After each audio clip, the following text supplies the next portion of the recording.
Go live, and we are live. Welcome everyone to the Hannibal is Hungry YouTube channel. You know what I'm here with.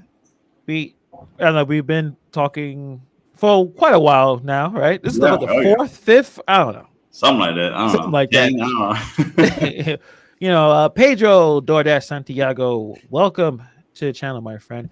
What's up, Uh, man? Before I want to jump in, just check you guys if you guys can hear me. Let me know. I think it was some kind of someone mentioned with some audio issues yesterday talking to Eli. But let me know if you guys can hear me. Put it in the chat. And another thing too, I started using this thing called a Nightbot. It's basically some kind of moderator that kind of automated that's supposed to regulate your channel. And the bot was had time out a couple people for just using caps. So I went and checked the settings. So yeah, the bot is like super like aggressive. So I had to like scale that I feel back. like I've seen that Nightbot on maybe Mr. Flex's channel or something. I think he Yeah, uses it, right? Okay. yeah, it's cool because you can kind of like put some links and kind of like do the auto. It's a lot of stuff to deal with, but just to let you know, because they I think they timed out Dasher Pass. Mm. So I had a DM and I was like, yeah, it's a Nightbot. He's just crazy. Don't worry about it. But Faith is cool. Faith is cool, man. She had a cool little TikTok video today I saw when I was out I didn't dashing. even. I gotta watch that. I It totally was missed funny. that. It's funny. Check it out. It's worth the watch for sure. Cool, cool, cool. So Jacqueline Taylor, what's up? We got Holly Camp in there. Appreciate you guys coming in. It's late night, but we get to talk a little bit. It's Yeah. late. I'm sure a lot of you guys either finish your shifts or some people maybe still be outside. I did watch your last video, Pedro, and it's a good topic to start. I think the direction of what you're kind of preaching is, kind of figure out what's the next step in Yeah. your entrepreneurial life or life of an independent contractor, and you thinking that things will continue to boom in 2022, but it's still not a good idea to do it full time if that makes sense. I don't know if well actually you could explain it instead of me No, explaining I it for think, you. I think I try to preach that. I think this kind of work, gig work, and it could be not just delivering food, right? It could be things like what you take care of the dogs, you do that kind of stuff, and there's other little side hustles out there. I think they're really good to do them full time if you have a plan and you're working towards something, or part time if you have a W-2 or other streams of income, because there's freedom and flexibility, and there can be money to be made. I think 2022 is going to be good. Um, I think that eventually this bubble will burst a little bit as far as how long you can make it doing just gig work if you're doing it full time. But Yeah. if you're working towards something, I recommend doing it only because I'm speaking from experience. Somebody that's been doing it now for about 10 months full time and did it part time last year, and it was really helped me to take care of a couple bills while I had my W-2 at the casino. So I always highly recommend it. I know they give us a lot of crap and they take advantage and this and that. But at the end of the day, like, we do have control. And I think as long as you have a plan, I recommend gig work. And I think 2022 is going to be strong. Okay. I think, yeah, I do agree that, gig work is going to continue to expand. Is what it expands to, like, what does it grow into is I guess the biggest question that we all kind of figuring Yeah. out. Yeah. Mad Dash. What's up, Mad Dash? Great video today. You're dialing in aircraft. Wait, you talking to me or Pedro? Both of us. Right. Hannibal, You dude, know what? your video yesterday was like if we had some kind of gig awards for videos, dude, you're at least getting a nomination for I, that I video. appreciate that. That I was cool. think I appreciate that, and I got a lot of really positive reactions for that video. I'm getting more comfortable with just all right. I'm just gonna try to make y'all laugh. Like I'm gonna try to do. I'm looking at Nugs. I'm like, all right, inspiration from him. Like him and we have the same sense of humor, even though he's Yeah. in his 20s and I'm almost 40. I'm immature. I don't care, and I'm gonna just kind of because that's what I do. I mean, working at gig work, you have to have a good sense of humor because there's some stuff that happens and you just gotta like laugh at it, or you Yeah. be that guy at the restaurant screaming all the time. Like you gotta be able to, because there's gonna be some lows where you gotta find some humor and even the sad or the downs of the situation. So yeah, I'm Yeah. gonna try to do that a little bit more in my videos. The Driven Dad, what's up? He's rolling in the Tesla. Are you? Hey, Ooh. very nice. Well, I shared that article. You talked about it as well. The Tesla Yeah. Hertz buy like a bunch of Teslas, and they're gonna rent them out to Uber drivers for you got to pay like $380 some a week. So what do you think But about that? Do you think, can obviously that's sucking into your profits, right? Like, you're paying. I mean, do you think that that's I don't know. I haven't done enough. I haven't thought about it. it's kind of like you're still like you're an independent contractor, but you are licensed. You basically have to work full time. You have to do full time hours, probably Mhm. even more. And I don't know if they're just baiting you with a really nice car, but they say that they will offer maintenance. They are going to offer, I don't know if it's insurance, but they're going to offer you some level of benefits. But you're going to have this Tesla. Is it worth it? I would say no. I would say you better off buying a really nice used car, Yeah. or I'm not a big lease guy, but I know some people lease and it works well for them. But Yeah. in my opinion, I would do that rather than just if you want a Tesla, go get your own Tesla. There's a You waiting know, list for those, right? Don't you? Isn't there a waiting list? You got to order a Tesla, and then there's kind of like a list. From what I understand, that's what I've heard. I don't know. probably. I mean, Elon Musk basically, I think he has the company has $1 trillion market cap. The guy has so much. Like, I mean, no wonder they're so bored of what they're doing here. They want to go to space. They want to go all over the place because they're so successful over here. But Elon Musk is not human. He's an alien. That's what I believe. I think he's otherworldly, and that's just what I think. I'm on Zuckerberg too. Like they both just you hear He's them a speak. robot. Mark Yeah, Zuckerberg's it's a like robot. this. It just looks kind of weird. He's a robot. But the interesting thing about the future is it's affecting so many things, right? Like we're talking about food delivery. Like I saw a really good show. I don't know if you have Hulu. Yes. But it's a Hulu original. It's this David Chang, really famous chef, really good on Yes. TV. Yeah, Yes. He's from New York, right? yeah, he has a couple. Yeah. He has a restaurant too here in New York. Yeah. He was talking about the future of food delivery and the future of restaurants and how these businesses, even again, they're not profitable. They're still trying to maintain profitability, but we also starting to realize the services are becoming more and more expensive, and they're doing it because they're trying to become profitable.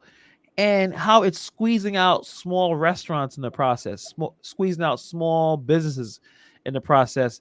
And I guess he ended the show. You should definitely watch. I'll probably send a link to you.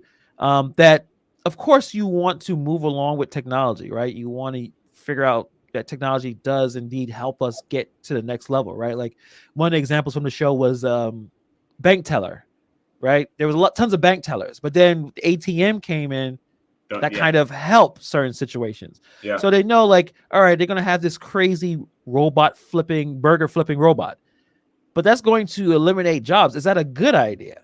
Like, if you know what I mean, like, how do we kind of navigate through that? When you say that, I think of like go to grocery stores. I went to a Walmart a couple weeks ago because I had to, and I don't like Walmart, but I had to get a prescription there because I hadn't transferred over yet. Anyways, I walked in. And there was everything was self-checkout. They modified the whole front end. There's no cashiers, but there are people standing around, like making sure people don't steal, like they're making sure the right things get scanned. But there's still less people working because you're basically shopping and paying for everything and scanning it yourself. And that's kind of like a computer taking jobs, right? And grocery stores have been doing it for a while. My local Schnucks does it. They have one person standing at a cubicle watching the 6 lanes, and that's one person doing the job of 6. That would have been maybe 10 years ago, you would have had 6 tellers or 6 checkout people. Yeah. So it's just a way to keep the cost down for these big companies. And, it's a rapid thing. They think, 20 items or less, check it out yourself. So it's quicker. So some customers like it, but it's definitely scary because we can't become too reliant on technology. Like people still want to be able to have an interaction when you're buying goods and services. And, I'm like that. If I go somewhere, I don't use a little iPod to order food at the table, or I don't use the screen at, McDonald's, the screen that they have, I go up to the front and actually have an interaction with somebody. Yeah. I'm probably not normal. Most people would rather just use the screen, but it gets it for me. I remember when they first started to really come out a couple of years ago, probably a couple of years ago now, and I did not like it. Like going to a CVS and messing with the machine because I'm always doing something where whatever I did, it's not working, and I gotta go get someone anyway. I was like, we're gonna just whip past this middleman, and I could just give you my stuff and you check me out. Like, Yeah. but now it's ubiquitous. It's all over the place. It's Home Depot, right? I love going to Home Depot. Yeah, you're gonna do your own self checkout, which is it's funny. I think the businesses have like trained us to just do the self checkout now. Yeah. So McDonald's, for instance, sometimes I'm just looking for the machine, or Taco Bell, or where's the machine? Yep. Taco Let Bell's me got just go, and it's interesting from the rise of that and ghost kitchens, and it seems like ghost kitchens are going to be a really big deal. Yeah, I think so. In the future. So yeah, where does it lead us delivering food? Where I guess the end game is the robots, right? The robots delivering the food. I think we're several years away from that. I think obviously right now Domino's has something like that on the West Coast. In certain areas in the West Coast, they have certain pizza, like locally small pizza parlors or whatever shops, and they have like their actual they ferment into these trucks to where they cook the pizza in the truck, and then it delivers it as well. Like it's so there are companies on the cutting edge. Right. Okay, I like on the cutting edge of doing that kind of stuff. But I think we're 25 years from like not having anybody deliver anything. Like we're just too far away from that, at least. I mean, I do believe that there's some time, but I don't know. It may be even sooner than that. You think so? Just the way everyone is talking and the companies, I think their end game, they know the only way they can make any money from what they're doing is to try to find ways to automate. So they're going to have drones deliver, and you need drones too. Well, definitely not in New York. No, because I was talking to Eli, like his footage is amazing. He's using his drone to do all these cool. Can't do that in New York though. Yeah. Hell no! I was telling you couldn't even fly a kite. Yeah. There's no kites flying. No happiness. No smiles. 9/11, bro. 9/11. Yeah. You can't have anything in the air. Yeah. Yeah, I guess we're fine. I guess with delivery, but like other places we're a little bit more lax. Like I see certain things happening. John, what's up, John? He's in the chat. There's a lot of virtual kitchens in my market. Yeah. West Coast. Yep. And it kind of wears me out. Like this weird trailer thing that's unmarked. No, there's not a sign. There's nothing inviting about it. Like that's the idea of a kitchen or a restaurant. There's the colors of there's a people there. They're cooking it. When you see a ghost, it's like looks like a trap house. It looks like a Breaking Bad situation. Like what's in there? What's happening? Like we are becoming conditioned to become robots ourselves in some ways because we're all just walking around with the phones. Head down, doing this, doing that. We don't have interactions anymore. Everything's emojis. Like everything's texting. You know what I mean? Like everything is just so impersonal. So I'm not surprised. Yeah. You know what they have at Amazon now in some places? You go into the store and as you take stuff off of the shelves, it deducts it from your phone. And then people can go. Yeah, that's my girlfriend. I don't know. She's being crazy, but that's fine. There's places now that's crazy. I didn't know that you can do that. There are places you can do your grocery shopping, and the cart is fixed with the scanner, and you just scan stuff, and you don't even need to like check out. Like you scan it, you bag it in the cart, and you use your little Apple Pay. Boom. Like that is the future, but it scares me a little bit, man. Like, yeah. I mean, they're trying to make things as efficient as possible, but I think it will take away from certain things. So if we are relying, like saying, for instance, like a bulk of our income, a large amount may come from food delivery, but the way they've been moving, and all right, it'd be nice if it made things easier. But I don't know if they're necessarily making things easier. I guess it's for the customer, but for the people who are working, like, all right, all these technologies, everything is happening so quickly and it's supposed to be efficient, but DoorDash app still sucks. Or which I would say, knock on wood, has it been down? Has the app been down last? No, why did you do that? I'm sorry. What? Tomorrow I'm going to do my ride along, and now it's going to be titled. And then you're going to anybody that's having this shit. Oh damn! Yeah, I just messed that up. God, you know what? I heard somebody in the comments yesterday on a video that their app was glitchy. I haven't. Well, you know what? Yesterday mine seemed like it was down for like 5 minutes, but nothing major. Okay. But yeah, we can't be. It's going to be Skynet. It's going to be Judgment Day. What's the movie? Arnold Schwarzenegger. Terminator. Like we can't. they can, we can't go too far. I think, we're too lazy and convenient, man. Like there's got to be some things that we pause on a little bit. That's just my opinion. If we go too far with the technology, it could be dangerous, man. I think that's the thing about, our lack of leverage of trying to get companies to pay us more money or to provide more benefits, that Instacart, they're trying to do the whole I guess strike. I guess it's an ongoing strike.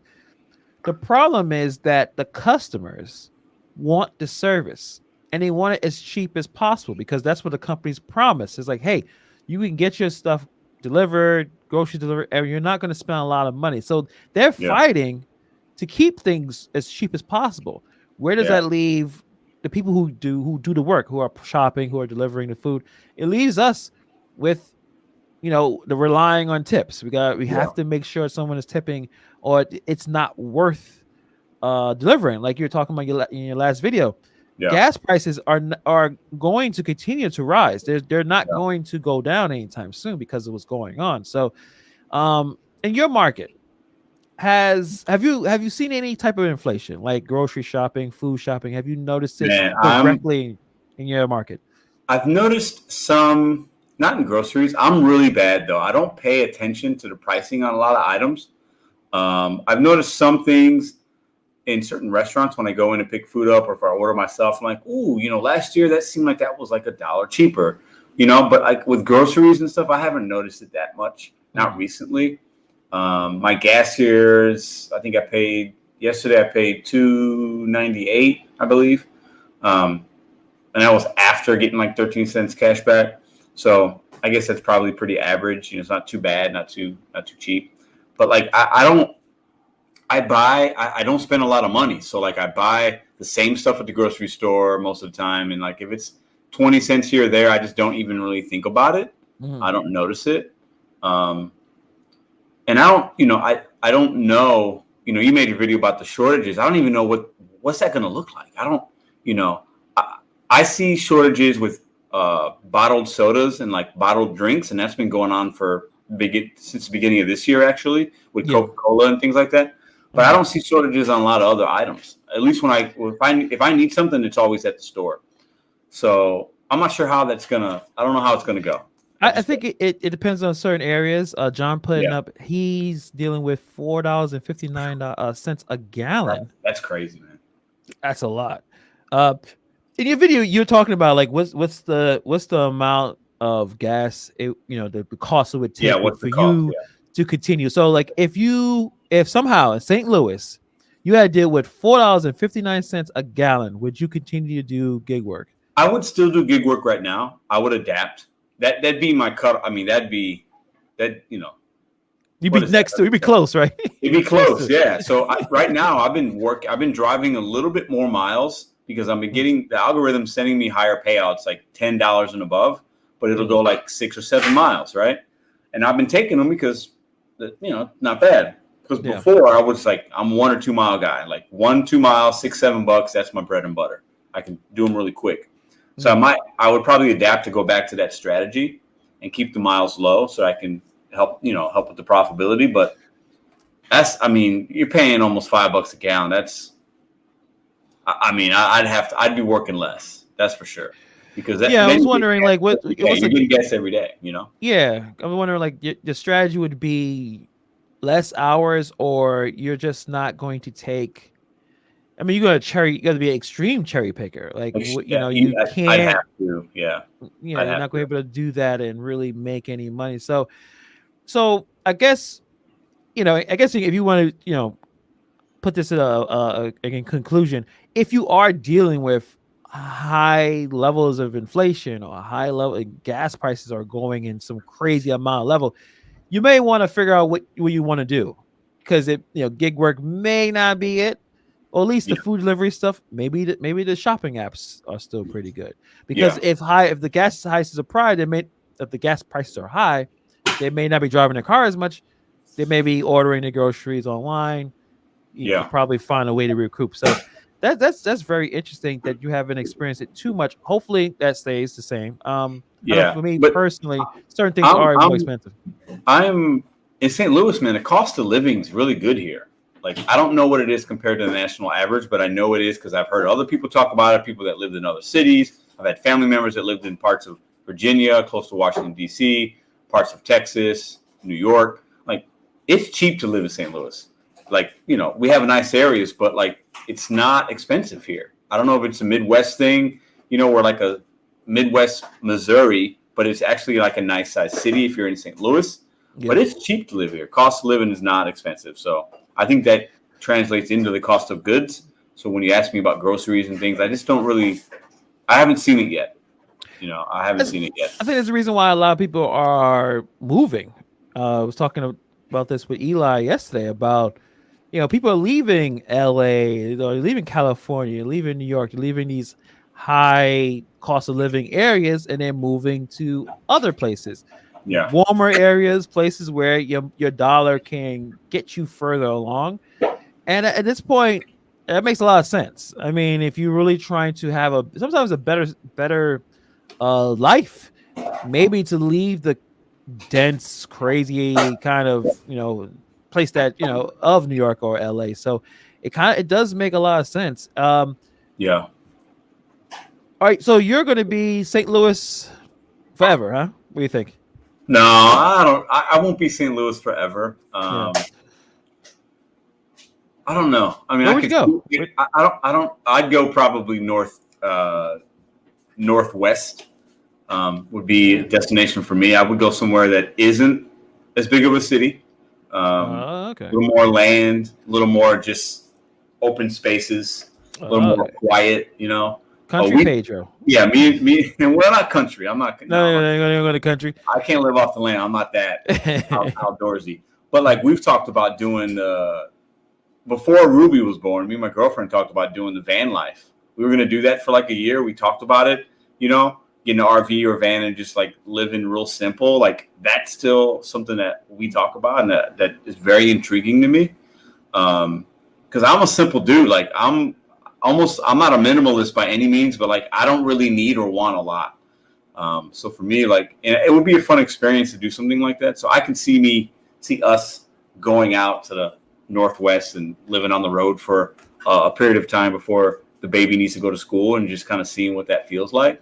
I think that would be fun. Yeah, that sounds amazing. That sounds cool because I can DoorDash while I do it. I could hitch the car to the like I've talked about this. And about it. Definitely. John put Pedro RV life. Yeah. Yeah, that's, you know, I've seen so many YouTube videos about van life. Another YouTuber, I think his name is Jake McCullum. I think he's in the West Coast, lives in his car and he does gig work. And I feel like I've seen a video or two of his and he was really good with his vlogs. Really, you know, got like a real cinematic view. Does he have dogs? I'm not sure if he has a dog. Okay, I feel like he's like a former, like he was, you know, obviously he was homeless, drug addict, but he sobered up. He's really good videos, and people ask him like, hey, you know, he has like a good amount of subscribers. I think he's like 25,000. Like he has and he does gig work, and he's like, why you don't want to live in a normal place? He's like, I'm happy right what I'm doing, which is very interesting because when you talk to someone about living in a van or living in a car, I'm like, it's like a negative reaction. Like, what are you doing? Like, why you're not? But it's not. It depends on where you are in your life and what you want to do. Long as you're not hurt. I've crunched the numbers. If I could save a lot of money doing it. So for me, I kind of look at things like, where do I want to be if I'm 50? So that's 10 years from now, right? And if I sacrifice some things now, I could have more when I'm 50 to live a little more comfortable as I'm older and later stages of my life. So like for me, like I just don't need much, man. Like I could say, you know, your overhead on your rent, your utilities and things like that. Oh yeah, that kills zero. It literally goes to zero. So you can still DoorDash and do other things. I could still do YouTube. Like I've thought about this, and it's definitely 50-50 right now if we're going to go down that path, because I got to decide, because I want to be able to do it before Ruby turns 5 or 6, before she goes to school. Yeah, get that preschool kindergarten going on. Yeah, so you got a little bit of time, but you don't have so much time because kids grow. Tomorrow, Ruby may be 5. Time goes, it goes ridiculously quick. Get Cleveland suggests that you should buy an old Eco line. I've looked into it, man. I've looked into it. Yeah. Or a bus. I don't know if you want a bus. You need something a little bit more to do a bus. I've looked into bus stuff. Like it gets a little pricey because you have to really renovate it unless you're buying one that's already done. And I'm not that handy to do a lot of that stuff on my own to make it into like a home. But some people do the buses. You can get a bus for a few grand, and you could make it. It's like a little trailer home basically on wheels, and you can travel the country. And it's something that I'll definitely do at some point, whether it's in the next couple of years or if it's when I'm older. I just don't know yet, but. It's always something I've kind of had in the back of my brain. That's what's up. Tracy just watched your video, and now she's in here chatting. What up, Tracy? Yeah, I saw Tracy. Yeah, she was. I think we commented. I saw you do that. What's Mad Dad's Love in a Van Down by the River? Ooh, yeah. That's that old Chris Farley from Saturday Night Live. That was probably one of the funniest skits I've ever seen. Chris Farley was to a point where they were David Spade was laughing. Yes, he couldn't the amount of energy that he was putting into what he was doing. And then when he fell on that table, oh man, like what the? It just that guy was. You know what? It's funny because he was a big dude, so that makes the comedy different. Because when he had that physical comedy, but his energy, like you said, it was different, man. And his outfit, it was too small, so it was gripped onto him. And when he moved his arms, the best one for me though is him and Patrick Swayze doing the Chippendales. Oh, yeah. And they're dancing and they're both commenting each other. That is that's pinnacle Chris Farley to me. What happened for a big dude? He could dance. Oh yeah, I love what's the move? Was it Tommy Boy? I thought that was pretty good. The other movie with I forgot the other one with the dude from Friends. He was like a adventurer, like they were trying to be like Lewis and Clark. I forgot the damn. They did Black Sheep. He did Tommy Boy. He did, the ninja movie, Beverly Hills Ninja. Beverly Hills Ninja. Yeah. You kind of just put that comedy together. What happened to comedy, Pedro? I guess we're gonna we're gonna start diverting to. Well, we got Chappelle. Should we even talk about that? If you want, I'll say it right now. David Chappelle's the GOAT to me. He's the GOAT. Definitely. I think he's the GOAT. I like David Chappelle a lot. I think he mixes in world stuff, politics with laughter, and I think his timing is impeccable, and I think he's got balls to talk about whatever he wants, and I think he's funny, and I think comedy should be sacred. As far as if you go to a comedy show, you should not be offended because it's comedy. So that's my opinion on that. You can always not watch it. You know what I mean? You don't have to watch it. You can always do something else. So I am happy that he is not backing down from all the stuff. He's this is what I and that's what it used to be. You could be sensitive to other groups, but also comedy, you're supposed to be some level. Someone got to be offended by something. I mean, you always be offended by everything, and that's how he makes fun of everybody though. Everybody.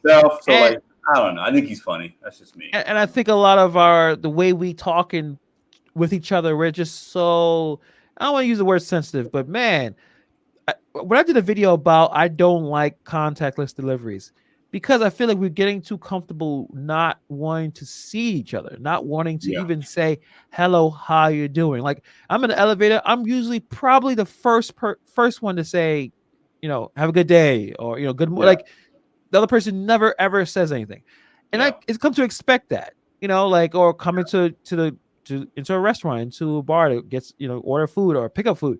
Saying good morning, saying good afternoon, trying to say how you're doing and see if you actually get something other than the usual fine. You know what I mean?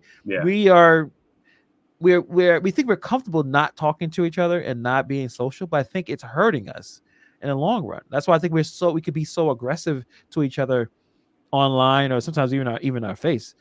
It's just not a good time it's easy to be aggressive online and to be a tough guy on a keyboard. You know, it's really easy because you can hide behind the keyboard or hide behind the whatever.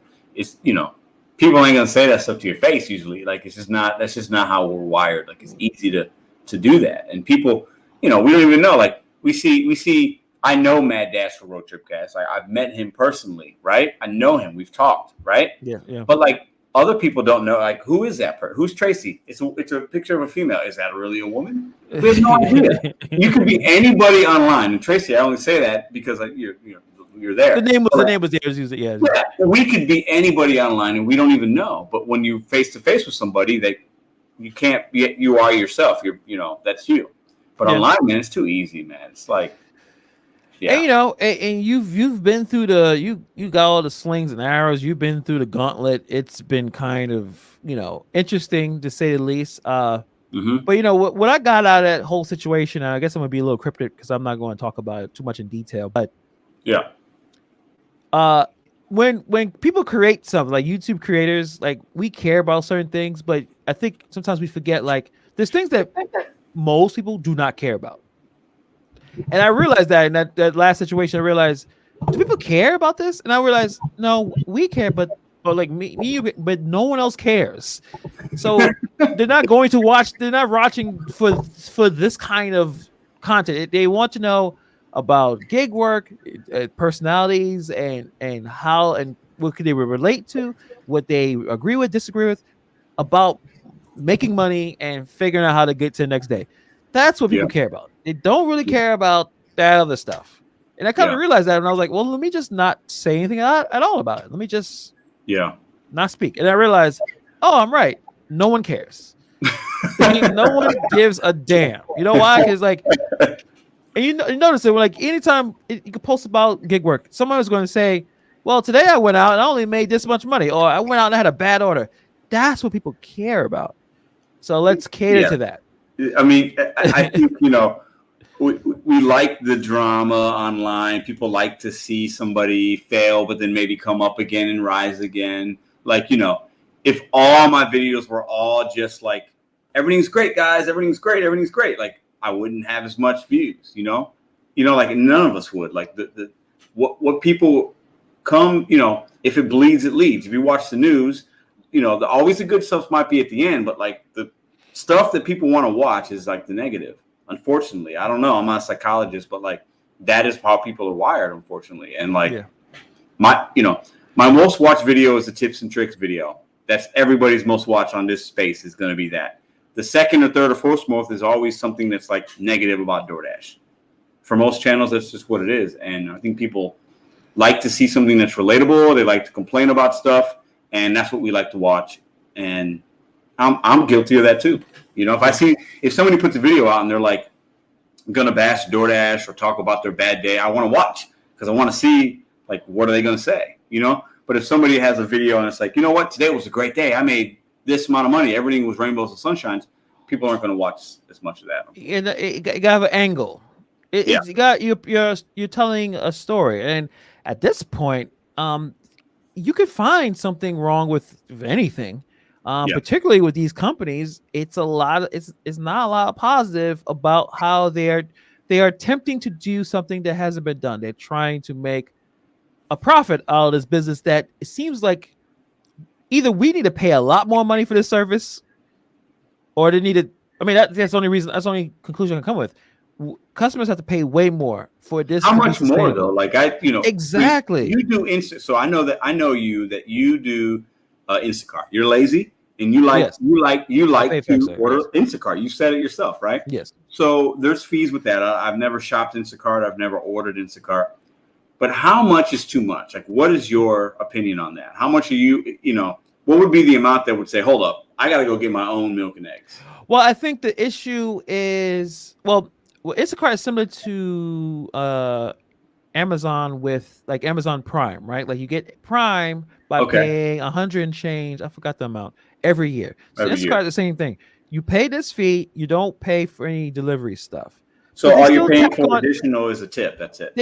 But they still tack on some fees sometimes, like some kind of I can't think of it right now, but yeah, tip is usually what you are concerned with, but the fees do get higher because sometimes they'll tell you in the app these prices are higher on this app compared to the store. Yeah. So at least Instacart is kind of tell you up front, like, yeah, we're up. This either the grocery store is upcharging or there. I don't know who. I'm assuming it's this grocery store. I think it's probably the grocery store because they have more cost involved in running that software on their end or paying Instacart to be on the platform. So the cost of that milk's gonna be 20 cents more or whatever it is, and that's how they get the money back. I would I would assume if things change with my finances, or I just feel like I'm not getting as much groceries, then I probably will eventually probably go into a grocery store. But do you get all your groceries from Instacart? For the last couple of weeks, yeah. Occasionally, the wife will go to the grocery store. It's funny. I like grocery stores. As I got older, I used to hate it because I didn't like to wait on lines. I'm very impatient. But now I like to go and walk and kind of experiment, look at products. But I do feel like when I do that, I wind up walking out of the grocery store with more crap than I thought I was. I came in with. So at least if I do it on an app on a phone, it's really far away, and I'm not. Yeah. Like so you might be saving a little bit of money or making it equal because if you're tipping, it's obviously that's more of a cost. But I love going to grocery stores. It's one of my favorite things to do. I think I've told you that. I could get lost in a grocery. I could spend an hour in a grocery store, and I'm only going for, $30 worth of things, and I come out at $70, and I had the time. I'm like, I love grocery stores, man. But as a kid, it's kind of nostalgic because as a kid, you'd go and they used to do the samples. They don't do this anymore. But as a kid, like we'd go grocery shopping on Saturday, and you'd have the little ladies or the guys, and they'd be sampling different foods, and like I'd have lunch basically for free as a kid at the grocery store. And like they don't even do that anymore. But I love. I think the only time they do that at the big club warehouse. I don't know if you have Costco's. Or no, I don't have. I've never had Sam's Clubs. None of those things. So I don't buy in bulk like that. Yeah, so those spots they still have the little bit of the sample stuff. I don't know now, considering everything is distance and we can't get too close. Yeah. But even going back to the idea of food delivery, right? These restaurants are taking at least 30% out of every order. How does a small business stay alive? Like, how do they continue to go on where their margins are small? A necessary evil, because how do they make any money if they're not on the apps during pandemic? That's why these companies grew so fast, because they saw an opportunity. Okay, there's in my market and many others, there's no dine-in service for several months. So you couldn't even have so the customers, if they wanted to go to that local spot and spend their money there because they liked Hannibal's restaurant, they had to do it online. And that place was forced to pay those exorbitant fees because it's either that and make a little bit of money or close the doors and make zero. And I've talked to several people in St. Louis that had local spots. Some of them had to close. Other ones basically went from making a few grand a month in their local spot to making like breaking even just to keep the doors open. But they had to have DoorDash, Grubhub, and Uber Eats, because if they didn't, they'd be closed down. Yeah, and I think that's the kind of really that's the thing that makes me uncomfortable of thinking like, I have to figure out a way to make money that is not relying on the apps, because I'm not comfortable doing this long term relying on tips. I'm not comfortable relying on a business model that it don't seem like it works, and it's not helping the situation. It seems like they just generate a lot of money, but again, they still gotta put millions of dollars in marketing. Like, NBA sponsored by DoorDash. How much money did DoorDash had to pay NBA to have that? Oh, like a lot of money. NBA, it's tens of millions of dollars. It's like, they have to do that because they have to remind people you're watching the game. And Uber Eats, NFL, the Uber Eats partner, they didn't partner, but Uber Eats has their platform on the NFL. So you watch NFL games, they have ex-NFL players talking about Uber Eats, like Marshawn Lynch and Des Bryant. So Uber Eats went NFL crowd, and DoorDash went NBA crowd. Nice. You know what? If you're an athlete, if you're at least good, like, you just gotta be a little bit good. You don't have to be like, all these companies just come out of nowhere and just like, hey, you want to hawk this product? Like, hell yeah, I'll make some money. Uber Eats, DoorDash, Hulu had live sports. Remember those commercials? Banking. Yeah. And all that money, and then we're sitting there looking at $2.25 in water. Well, we can't compare. Yeah, exactly. We're not NBA players, which it makes sense. I'm happy. The Knicks finally are a decent team. Julius Randle, man, and they did some good things. And the Bulls look good. What is going on? They got a really good mix of people. You got the Lonzo's good there. Zach, they got some decent players. DeMar DeRozan came over, and he's really good. And I mean, we got the guy from the Magic. Eastern Conference is going to be good. Eastern Conference is deep this year. Even without Kyrie Irving playing in Brooklyn, the Eastern Conference is deep. Yeah, I'm pretty annoyed about that. Why don't you just go? All right, I'm gonna say something bad. Why don't you just go get a doctor to, just to say it happened? Because Kyrie's built different, man. He's making a stand. I would have been a scoundrel. I'm like, hey doc, just say it happened. I gotta play. Yeah. And the doctor be like, yeah, sure, like whatever. You know what I mean? But they would, but you know what? I mean, they can't, because if that ever came out, the NBA would fold. Like that would be a big. It'd be more of a big deal if he was fraudulent about that. And a lot of people are. Like, there are people selling those fake ID, fake tax cards. Oh yeah, that's the thing right now. I saw it on Etsy. I don't know if you know Etsy. Yeah, they got that on Etsy. I've heard of it. Yeah, I've heard of it. But I was talking to a friend this morning. This will be a little off topic, but it's all good. We're all over the place. It's fine. So I don't know if you remember. There was a Fox News. I forget her name, Laura something, and she was talking to LeBron James, or she told LeBron James to shut up and dribble. I don't know if you remember that. Laura Ingraham. Yeah, shut up and dribble. And I was like, what? That's crazy, right? It's crazy, right? Kyrie Irving says he ain't getting the jab, and the same people that told LeBron James to shut up and dribble are in favor of what Kyrie Irving's doing. Oh yeah, that's why you cannot listen. That's crazy to me. We all gotta stop watching CNN, MSNBC, Fox News. They are there to get us all riled up. They use people. All of a sudden Dave Chappelle is the big. All the conservatives are going after Dave Chappelle. Not going after, supporting Dave Chappelle.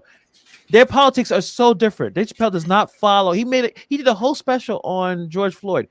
There's nothing they agree on politically, but they use people for their own narrative. That's why I don't watch a lot of news on the networks, and it's sad. I'm watching more news about on YouTube. Independent people with their, at least I know if I'm watching an independent guy on YouTube that's a conservative, he's not lying to me. He's being open. Hey, I'm a conservative. Yeah. All right, cool. We know it's not like CNN saying we're based on the facts and we can't, like, you don't. Or Fox News. It's all the major ones are hard to. It's hard to believe because they have their own agenda based on what angle they want to go that day, based on viewership. Whatever the hot topic is, they're going to follow that, and it's going to be very scripted. NPR. I get a lot of news from my NPR, BBC. I used to get news from BBC when I would watch actual TV. I don't watch TV a lot, but what's Arturo? I really want to know how you are. I just want to show shout out to Arturo. Arturo, what up, bro? Oh, he's funny. He's a funny dude. Appreciate the 199, man. And another question by Eric. I didn't forget you, Eric.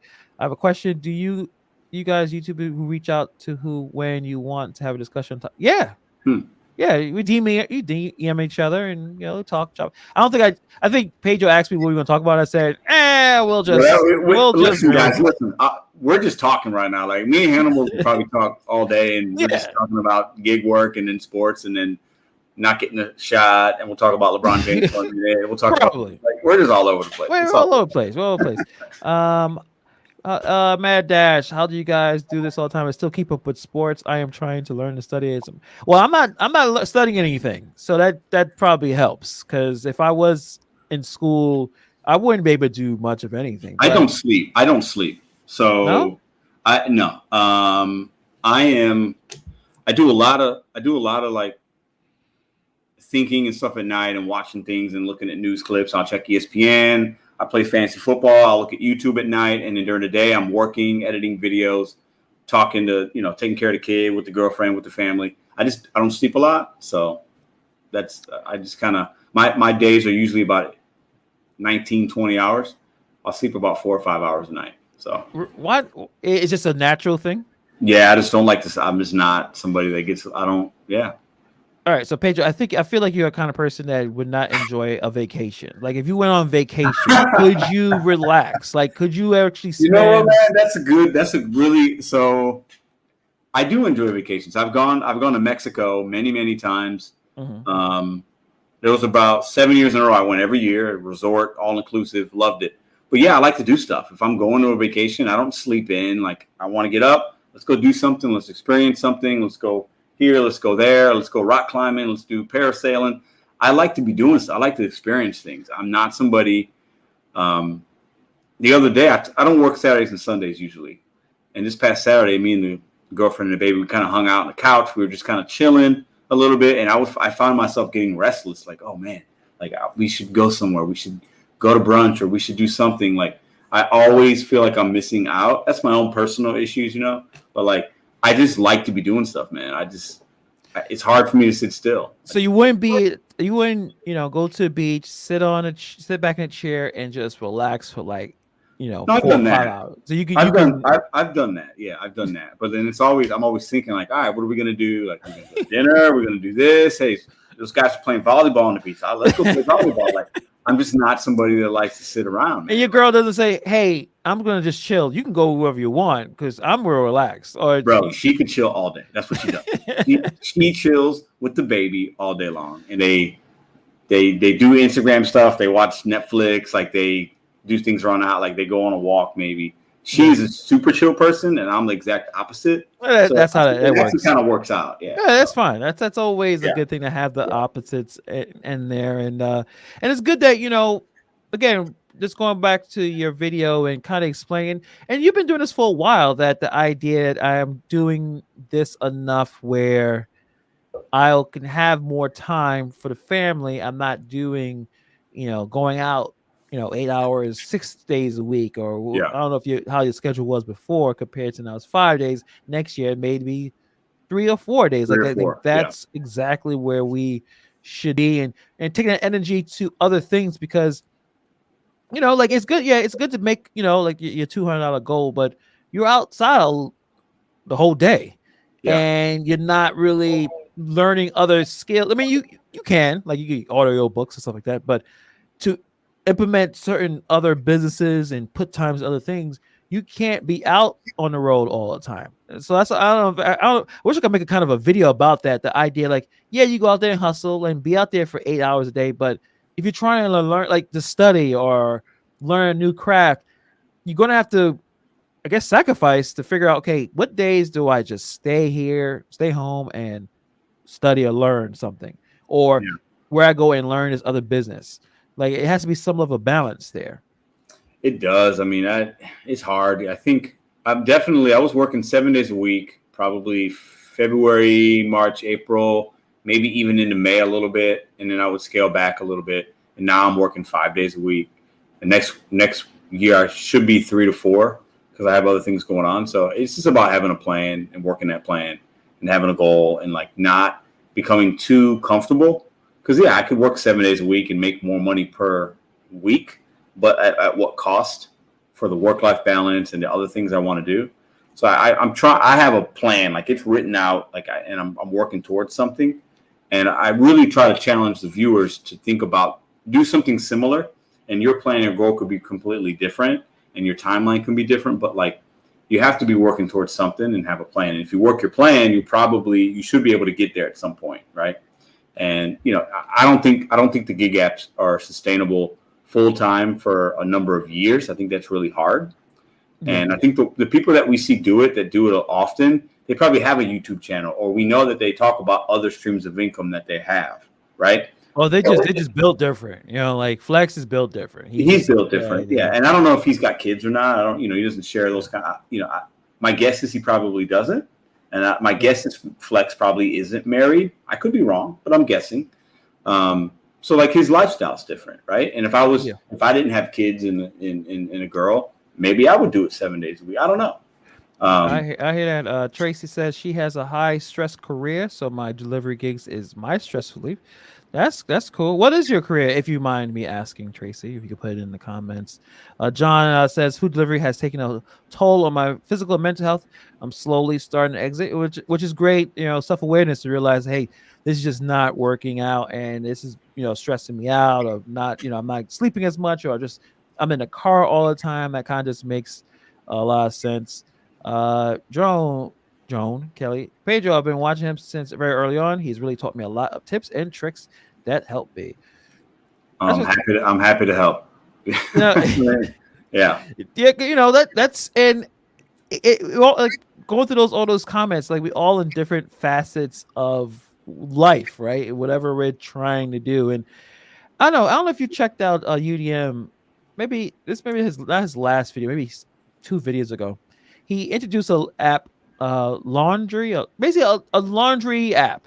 Yeah, I saw it. And the next video is like, why people are so quick to not use this app, like. And I do I guess I share his pain a little bit, that we're all looking for apps we want to continue to do this. Like, a lot of us don't want to go back to W2, but when someone does offer you a different way of doing it, people are quick to just have a lot of excuses of why I shouldn't do it. Well, I could get bed bugs. Oh, it's dirty. Blah blah blah blah blah. Yeah. But they got really mad that they didn't tell him that he didn't share the other catering app. Yeah, the catering. But he's offering an app where you can make good. It looks like you can make good amount of money. Nah, I don't want that one. It's you can't make everyone happy. I understand that, but if you really are about the gig economy life, the independent contractor life, you will have to realize that you're not going to be able to be comfortable. Going back to what you're saying, doing these food delivery apps is comfort, but if the market is kind of telling you that it's not happening, and there's other apps you don't even try to attempt to do, what does that say about the person? What it says about that person. Yeah, that's a good point. I think, and UDM is within this space on YouTube. UDM is when I think of UDM, I think he's the multi-apper, and he talks about all the apps, and he has all the apps. He tests them out. He's been doing this for several years, 4, 5, 6 years, and it's good for him to share like other ideas and challenge us. Hey, this is coming out. Have you thought about this? But when he does that, he even knows this. Like, you're gonna, you set yourself up for the criticism, because not everybody's gonna want to fold dirty laundry or do somebody's dirty drawers. But like, kudos to him for talking about it, because that is something that could help a lot of people. Yeah. And what I got from it was, and other people talked about this when they called in. Yeah, you could do a couple loads of people's laundry. You got the stuff washing, then you go on the gig apps and you go work for a couple hours. You come back, you fold it. You got 24-hour turn time, right? Then you go back, you do more gig work or whatever else, or your W-2, and then you drop it off the next day, and you made money while you were making money doing gig apps or your W-2. Or you do the laundry at night. You wake up in the morning, you fluff, you fold it, whatever, and you're making money while you're sleeping, kind of. So I think it's a really interesting idea.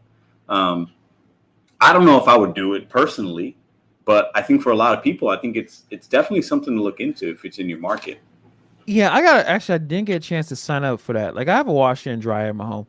I would not mind. I know. I mean, I deal with dogs, so yeah. When you deal with dogs are gross. I don't know if it'd be a next level. Like, I'm sure there's gloves. I can wear a mask. It's all types of. I know one person said something about COVID, even though COVID does not stay on services. If you check the CDC, it does not stay on. So it's like certain things you don't have to worry about. But I feel like to be an entrepreneur, or at least to get to do a high level of full time for years and years, you have to be creative. Yeah, you have to think outside of. It's not a W-2. W-2s you go punch in and blah blah blah. But to do this is, yes, these other apps are very saturated, but this laundry app may not be. Let's try this out, or care.com or your mechanic. There's so many apps. Let me look through some of these comments, because I can see why the driven dad calls himself the driven dad. I have 5 kids and my wife, and I homeschool them. I drive 5 to 7 days a week. These apps help with flexibility. I also coach the kids in some basketball. And that's not the driven dad. That's awesome. Yeah, he making me look like, damn, look like I'm a lazy asshole. I drive one kid to school, now I'm exhausted. He asks me a ton of questions every day.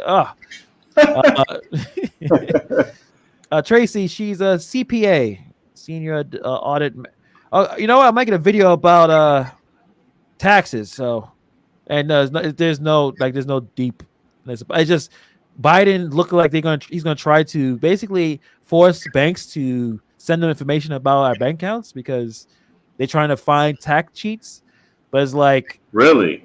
Oh yeah, that seems odd. Okay. Well, first it was supposed to be any transaction of $600. I heard about that. Yeah, but then they had such a big backlash; it went to 10,000.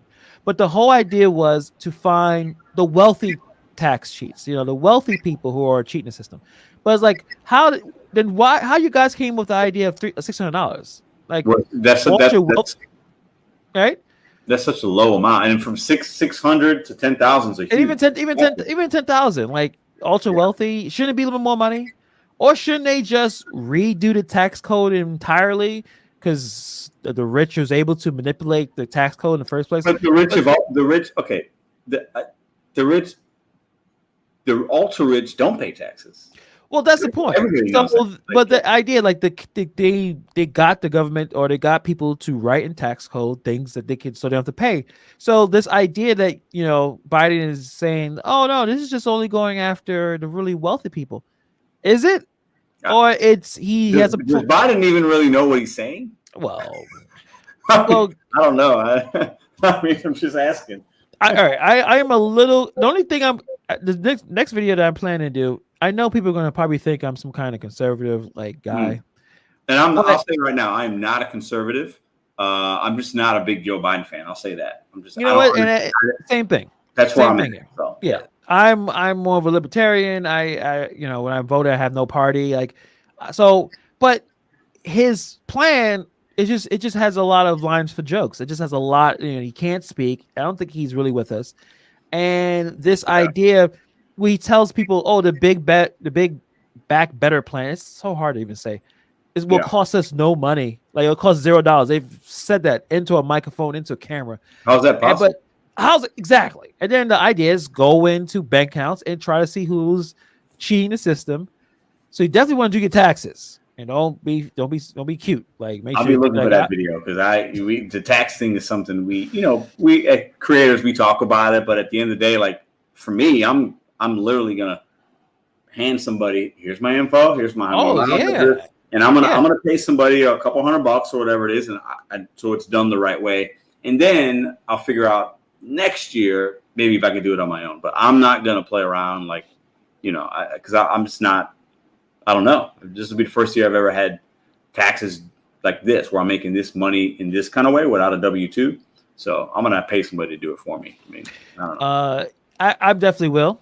And it's not like I made a whole lot of money. It's just money coming from different angles, and I want to make sure I am not paying a lot of taxes. So, Tanner made a video about this months ago. He was like, "Hey, listen, get a professional, get a really good accountant.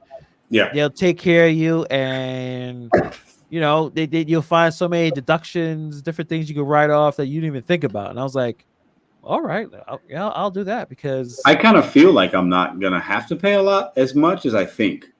And I've been saving for taxes because I haven't done the quarterly thing or like some people say you got to pay them quarterly. And I'm like, I'm just going to wait till the end of the year. And then, DoorDash, Uber will send me what I made and Google will send me what I made from YouTube and I'll figure it out. But I kind of feel like I'll have some good tax breaks. Maybe I'm wrong. I don't know. We'll see. Well, they may audit me. I'm looking to write off everything. Like what can I not write off? Like I kind of work from home a little bit. So cell phone bill, the light, electric, microphone. I'm gonna write this off. Yeah, right. Yeah. My pain and suffering. Like what can I get some deductions from? So I don't have to pay so many taxes because I got the self-employment tax.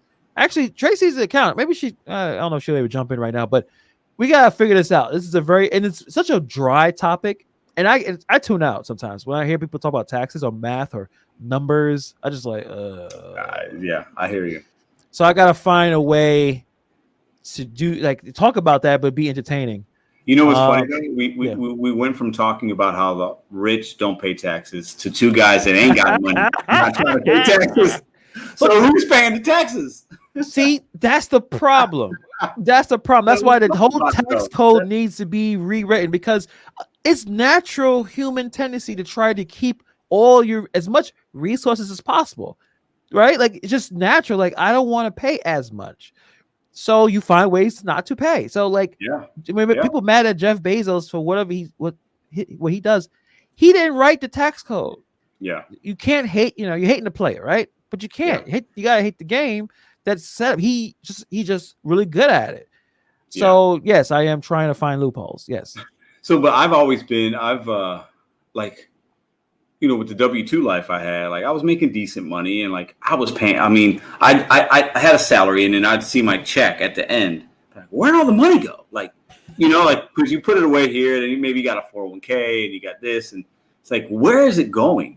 So for a number of years, I paid some taxes. Like I feel like I was in that tax bracket to where like I was paying taxes, and like with my daughter, me and her mom, every other year we would trade off on who was claiming her as a dependent. So one year I'd get a child, the dependent credit, and the next year I wouldn't. And the year that I didn't get it, I was paying. I wouldn't get a refund. Like I was paying. Yeah, like, I wasn't getting a refund. I had to owe like on top of what I already gave them. So, but that's it.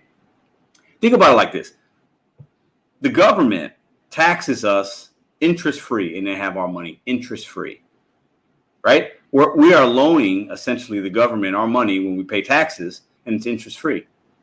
And they decide where it goes, and some of the things obviously locally, we get benefits from, whether it's maybe like police or fire department, and say, like if something happens, you have an outlet you can use, and your tax dollars goes towards that. But at the end of the day, like we're giving them money out of our checks or the local sales tax, and it's all to their benefit.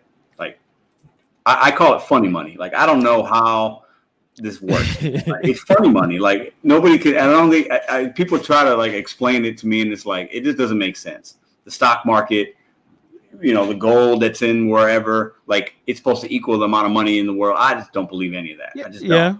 I'm just. You're not investing in crypto and all that stuff? Well, I have a little bit of crypto, but, like, it's it's not a lot amount. It's not a lot. I got on the Dogecoin, like, in the beginning of the year. And I've actually made a little bit of money off it, but I'm just gonna sit it and not touch it until I'm old. I had a whole conversation about it with Eli.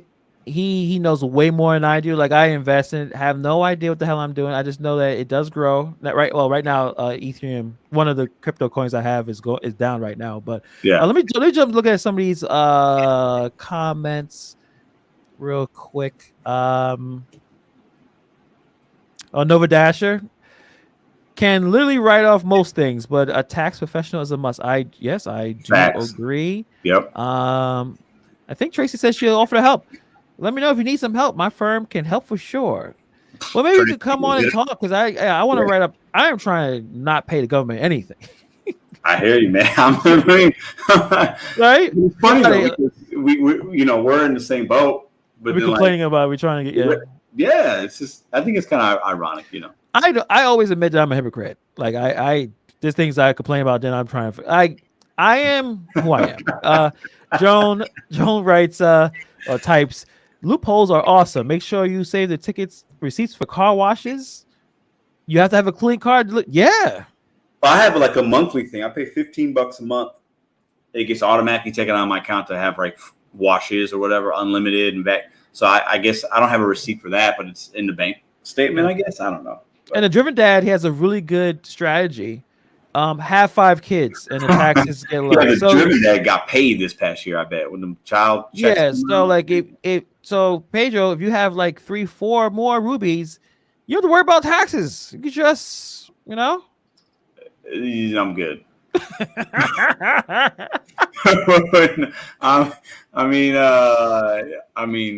got a 20-year-old daughter that's in college. And we might have we've talked about having one more baby. my girlfriend would love to have another baby, but I got so many other things I got to get right that before we even like that even is a thing. Yeah. But I'm not having 3 or 4. That's for sure. There's no way. Yeah, but you know, it's a lot of work. But you could tell, like, once eventually when they get a little older and they can start like doing things, like you clean my house, wash the car, go get the groceries. Like once they get a little older, they can start doing tasks. Like I'll start early, like 7. Like, all right, I got 5 of y'all 7-year-olds, get to work. You know what I mean? Like I'm the same way. I mean, I had 2 stepkids, and they were, when I met them, they were 7 and 8, and once they got to 10 or 11, I had them working. Like, you know, you're gonna help chop vegetables. If I'm cooking, hey, grab that cutting board, grab those zucchinis. Like, we're gonna help do stuff. I think that's it was just helpful, like just being, learning to be an adult. Like you have to do something. So I totally understand. It's just, the taxes thing is going to be a interesting thing next year. I think tax professional is a must. I know people don't want to spend an extra couple because it's going to be a few $100s, and you can just go on TurboTax. But I think you need, and that's going back to what we were saying about automation, right? Like TurboTax, it's really easy, it's cheap, but when you get a real human being that can find ways to cut through the system and find shortcuts, that's what you need. Like that's what you need. A human being like, hey, listen, I don't want to pay any tax. How get around this? And they hook you up with all types of different types of wire-offs. So humans are still important. If anything makes sense. Have you used TurboTax? Like, have you done in the past? That's what I've always done. I've used Free Tax USA, and like it's great because it saves your information. And like I think it's free for the federal, and I'd pay like $15 for the state, and you get your money. And like the years I'd get it, the years I was able to get money, I'd get it in like 10 days, and then the other years, you just pay it online. Like it was really convenient. But this year, I'm gonna have to actually go somewhere and say, here you go. Here's my information. What can you find for me? I want to pay $0, or maybe I can get money back. Like I want, I just had a child this year. So like, I'm hoping that my taxes, I think, will be really low, if anything. So I think so. Like if you get yourself a professional, write off all your crap, and start invest. We gotta invest. And I think that's another thing that we need to talk about. Like a lot of financial channels I've seen, like even ones who do like they'll have like one DoorDash video, right? And it's just one. The rest is finance stuff. It's investing. It's all that stuff. And I've been trying to get into it, trying to watch the videos. There's a lot of terms and a lot of words and numbers, and I'm just sitting there trying to soak it in. Like, I don't know what y'all talking about, but I'm interested. And crypto is one of those that's everyone keeps talking about. Getting the Coinbase app and buying all these weird coins. And Pedro, do you understand crypto? Like, you understand what cryptocurrency is? So I have Dogecoin. Yes. And I have another one. I forget the name of it. It's like something that I got in at like 1/10 of a penny or something like that. This was I got the Dogecoin back in March, I want to say. February, March. Oh, so you made some money. Yeah. So I've made a little bit of money, but I haven't. I got the Robinhood. I got Robinhood. I got it on my phone. I check it every day. I just look real quick. Yeah. But like, I don't understand. I don't understand how it works. I got on it because somebody told me, hey, you just got to buy a little bit. It was right after the AMC stuff. Yeah, I know exactly what you're talking about. Yeah, I think in April, May, that's when it went up. Yeah. I bought a little bit before it got like really good. And then like the Dogecoin just goes up and down. But I have no idea I don't know how it works, man. Like I just don't. I know that it's a good thing to maybe invest in. The Bitcoin, obviously, if you did that 10 years ago or so, you could be a millionaire off that, right? Yeah. Because I think it's like 61,000 right now per coin or whatever it is. But like I don't understand. I don't get it. But at some point, when I have a little bit more money and I want to be able to have a financial advisor that might be able to help me with that. I have 401k right now that I rolled over from my W-2 job. But like beside crypto, man, I don't get how it works, man. It's funny money to me. I don't get it. You know what? And it's going to be most people think it's the way of the future. This is decentralized. It's supposed to be the way of the future. But are people like even really well-known economists who say Bitcoin is basically a Ponzi scheme. It's a scam. Now they're minority of that, and I invest. I have some money invested in Bitcoin and Ethereum. Yeah. It's the same crypto stuff.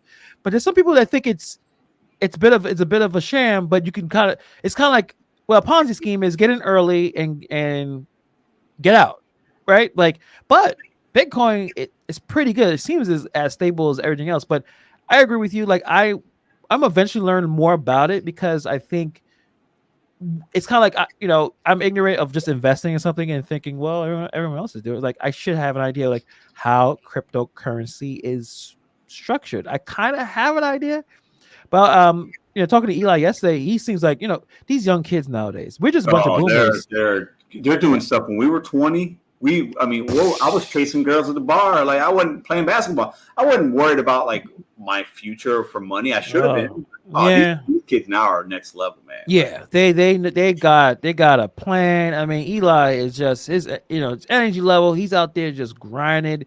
You got the YouTube stuff. He's investing. He's basically saying he's putting everything into investing. Moving out. He's on his own. So like, yeah. Well, actually, let's go in the comments. We got some financial advice. Oh yeah, I mean, I think it's pretty obvious. Just you listening to me and Pedro, we cannot provide any financial advice. Like we don't. We're just two boomers just talking. Yep. And the only financial advice we think is maybe have more kids and you have to pay taxes. Well, yeah, but like with the Bitcoin, I know that Bitcoin you can buy certain things, tangible things. Places have Bitcoin, and I've seen little machines at like gas stations and other places you can buy a Bitcoin and purchase. True. But like with the Shiba and the Dogecoin, that's not to that level yet, from what I understand. Right? Bitcoin's been around a lot longer, and I got right? Like that's, but beyond that, like I just don't know, man. And money to me has always been, it's a weird thing.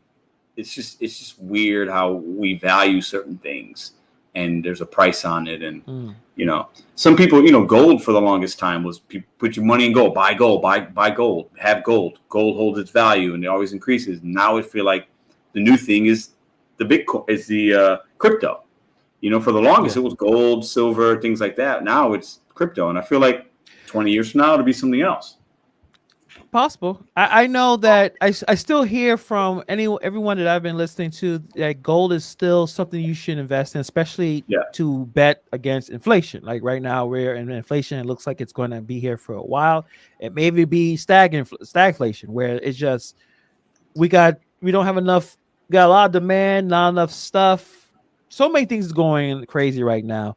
John says we're millennials. I guess I am. Technically, we are millennials. Yeah. Yes, we are. You and I are both millennials, technically. Okay. And John also put in we should open. I know I should open one, and I keep forgetting to do it. Yeah, because if you do that, that's like the Roth IRA or like the blue chips. You could actually just get 7 or 8% returns every year on your money. And that's all. I'm good. I don't want to because crypto is crypto's boom right now. Boom or bust. Crypto's like boom or bust. Yeah, right? The volatile. Like you can make ridiculous amount or lose all of it. Yeah. So it's probably a little better than gambling. The Driven Dad says his bro mines crypto. Yeah, mining. I don't even understand how you mine. That's stuff. So beyond my realm of like thought. Like what does that even mean? You're not physically mining it. Well, it's like you're doing it online in this. The mining, you're getting a really strong, powerful PC or some kind of computer, like super strong that can solve complex math equations or something, and doing that somehow you mined Bitcoin. I know it's funny money, Hannibal. It's funny money, man. I mean, come on. I don't get it, but hey, people are doing it. I mean, cheers to them. Like, that's not on my radar yet. I bought some because I was told to do it. I invested a little bit of money, and I've made a little bit of money. But like, it's been so up and down. Like I had like a week where it like doubled on the Dogecoin, and then like a month later, it was like I lost a little bit. So I'm like, it's just gonna sit in there, and then one day if I make some, I make some. It is what it is. So I hear you. Tracy says that Doge is accepted at AMC theaters. Interesting. I haven't seen a movie I haven't been to a movie theater in a while, actually. What was the last movie you saw? Do you remember? Mortal Kombat. Okay. Yeah. The last one I saw was the Kong versus Godzilla. when that came out a few months back. I saw that at the theaters. That was the last one I saw. There's nothing. There hasn't been. To be honest, it hasn't been a movie that grabbed me that I have to go. Like, and the way it goes, a lot of these movies are coming out very quick. Like they've been in the theater, and then like 2 months later, they're already on either on demand or they're already on the internet. So, nothing. Again, I want to go to a game. That's all I want to go to. I want to go to Madison Square Garden because the Knicks are playing well now. I want to be the bandwagon, jump on that. The Nets are. I don't know what's going on with the Nets. They think they lost to. Who they lost to today? They lost to the Heat. I don't know what's going on. The Knicks were so bad for a while, and now they're kind of coming. Like the Knicks organization was not good for. Oh no, terrible. We have a terrible. The owner's got awful. He's a terrible owner. But I think now he just finally they got some players. The players they draft actually is coming through and they're pretty decent. And Kemba Walker is a great point guard. So like they got and the energy. People are hype over there because again they haven't had a good team in 20-some. Yeah, basically 20. If the Knicks are good, if the Knicks can be good, it's great for basketball. It's, you need the big cities, and then the good that the Chicago is good. I always like of all the jerseys that I've seen, all the NBA jerseys, and maybe because there's Jordan, it's probably. Well, but I love the Bulls jersey. I just love that color. It's the best jersey. But I think a lot of it was just Jordan just looked so cool, and he, the way he'd be beating up. Well, he had his shoes with the shoes. I remember back in maybe 90s, 95, 96, that had the black with the white pinstripes going down with the red lettering on the Bulls. And he wore his Space Jams with it. I mean, that's him and Pippen and Rodman with the hair. Like that's legendary, man. I think it's just just the colors, and I loved red. I love the black and white. So I think it kind of makes sense. But yeah, I definitely got to go to one soon. Oh, John's still dropping a lot of financial stuff. Listen, we got to bring John in. John, volatile voice. These seem to know what they're talking about. He owns this. I don't know it.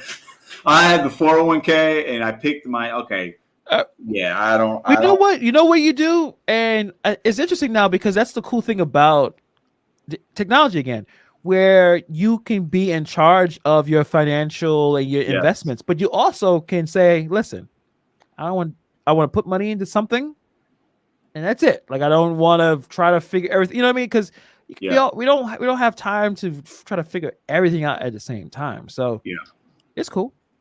I mean, the one thing I've learned a little bit is not having money just sitting in a bank, right? It needs to be like kind of working for you. And I've been learning this a little bit the last couple of years.